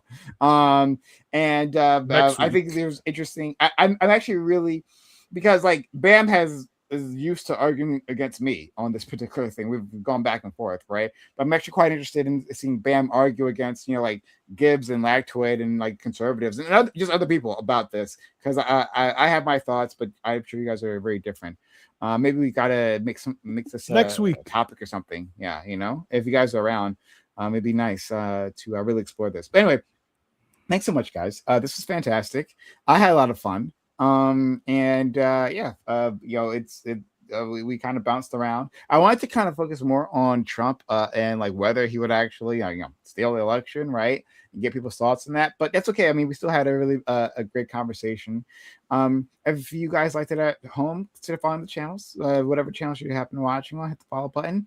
Consider supporting the channel in any way that you can, right? By subbing or super chats or all that. But yeah, I want to again thank my fantastic group of friends here, cast members who came through. Let's give a outro to everyone. We'll start with our friend Lactoid. I'm Lactoid. You can find me at Lactoid TV on Twitch, Twitter, and YouTube. Trump is not going to try to steal the election, and I think the Democrats pose a fundamental threat to our constitutional order. Okay, thank you so much, friend. Let's go to Ty, and I was really happy to have you here, Ty. It was nice to see you again. Like you said, you may not be here, very often. It's however you feel about it, but like it was nice having you. We missed you. I appreciate it. Long story short, I don't know how I feel about politics anymore because I have lost on pretty much every major election for the last 8 years, or actually going on 10 years now. Like most of the candidates I want to see win just lose, and that's on both sides of the aisle. So I'm, whether it be politically homeless or just a fucking annoyed, it's definitely both. Part two, some of the actors in this environment or this community, not yours, Prime, but just in general, are very questionable people. And when one of them gets outed every 6 months for doing some pretty heinous shit, you kind of wonder how much you should invest your time and decency into some of these folks. I had to take a step back because there is some people who have been elevated that I find very questionable. And we just keep getting story after story about how another person is. So, yeah, I don't know how invested I want to be here, but I'll tell you what, Prime, if you like having me around or you want to pick my brain about something, by all means, invite me to the next panel, and we'll see what we can do. As far as that, if you all hate my opinions, you don't want to see me back, go tell Lethe's stupid. That's all you got to do. But if you want to see me back, just send me invites. I know Gibbs has got a show, and I know you do too, Prime. Okay. Yeah, absolutely. Let's go to our friend Gibbs. Thanks for coming, Gibbs, and shout out to you and all that you've been doing with the con, the gas con. Thank you. The grid. You know what it is. Yeah, grid con. Hey, anybody want shirts? We got them for $20. Yes, thank you so much for that, bro. Yeah, thanks for always having me whenever I'm available to be. So I love coming here. It's one of my favorite places to be. Also, I'm really excited. Guys, I'm really excited. You are really making me happy as Democrats, telling me all the things I've been hoping to hear. Like this counting that Republicans are just dumb, uneducated sons of bitches that don't know shit about nothing. It's really helpful to us. I love it as a voting point. We're motivated. We're excited. Speaking of Texas specifically, guys, y'all see what Talrico is, and Abbott, he's a piece of shit, but comparatively, dear God, I don't think we really have a choice here on that one. At least Paxton, get shit done.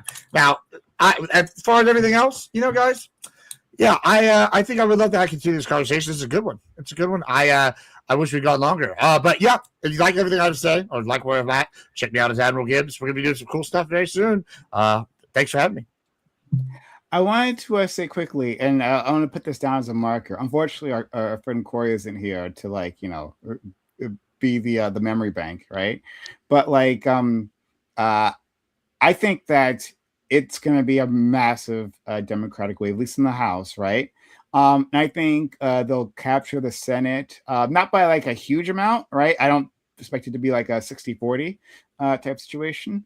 But I think they're definitely going to capture the Senate. So I just want to put this out here, right? Maybe I'm wrong later on, and our friend Lactoid will be able to gloat, and Gibbs, you'll be able to gloat. But yeah, I just want to put my marker down. I stated my opinion, so we'll find out.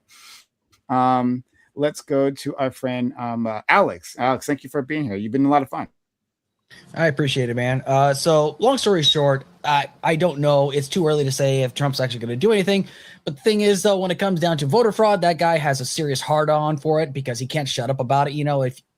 It's like his favorite thing to talk about, essentially, aside from the fact that he fucking golfs too. But when it comes down to it, at the end of the day, I stand by what I say. It's time for the establishment Democrats to go, because they are always getting in the way of progress. Nancy Pelosi, when we had a chance to put something in the House Oversight Committee, whether it was AOC or Jessamine Crockett, she opted for a guy that had throat cancer, okay? That's how fucking bad it is. So the fact of the matter is that we need to get more young, fresh blood in there. We got a lot of great candidates that's running for this, like for Congress, for CD9. We got Ray Pooley, who's a chicken tender and a manufacturer who's running against Lisa McClain. We got people down in CD10. There's a lot of great candidates that's running for this election. And I already did my early primary voting, so now we're just going to find out. Tomorrow is our actual primary itself. And at the end of the day, if the Democrats want to have a chance, don't fumble this, okay? We got great candidates right now. Don't stick to business as usual, because we are not in the business as usual. Like, if it was the good faith Republicans we were dealing in the 90s, that's one thing, but we're not. We're dealing with a bunch of MAGA turds, basically, that are basically just turds in the punch bowl that are just fucking this country up to no end. They've had the House and the Senate, and they're still bitching, okay? Fact of the matter is, okay? But get us some good candidates, strong candidates that are actually going to help us get forward progress, okay? And this is why I'm saying, and I'm definitely putting this in my endorsement, Abdul El-Sayed for U.S. Senate. The dude's a great guy. I think he's going to make a great U.S. Senator. I land my plane. I call him a chicken tender. Yeah, he's a chicken tender. He tends to chickens. Okay.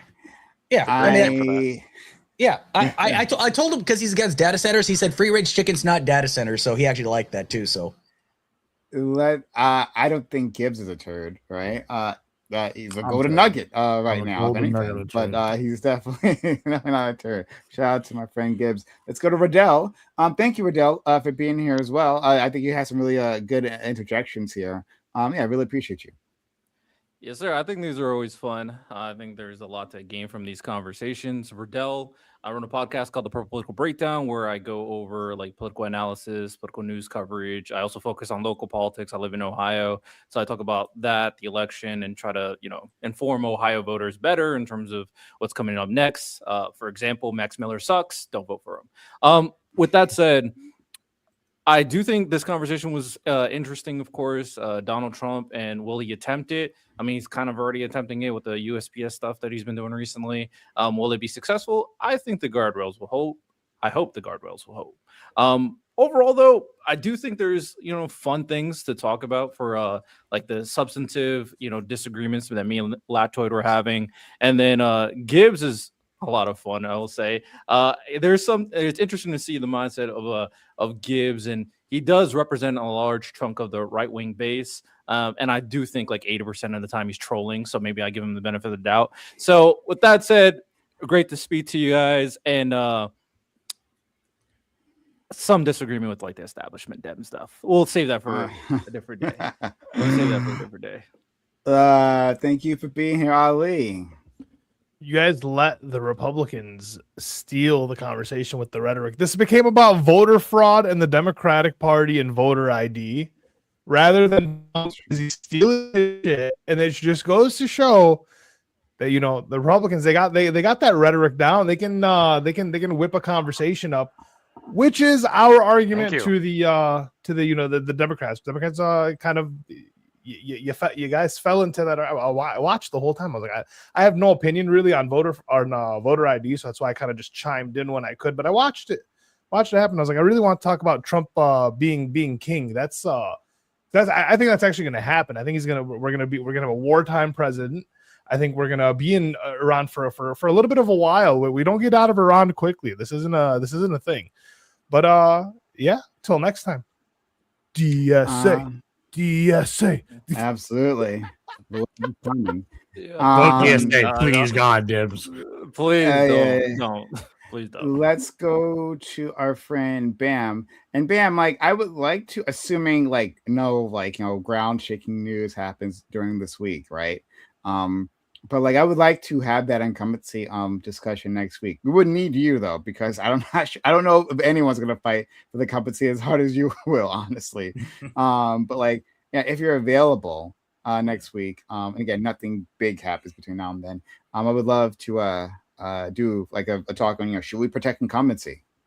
There's absolutely with this presidency, there's almost no chance that something big doesn't happen this week. But let's take a chance. We'll take that chance. I love to. Yeah, Bam.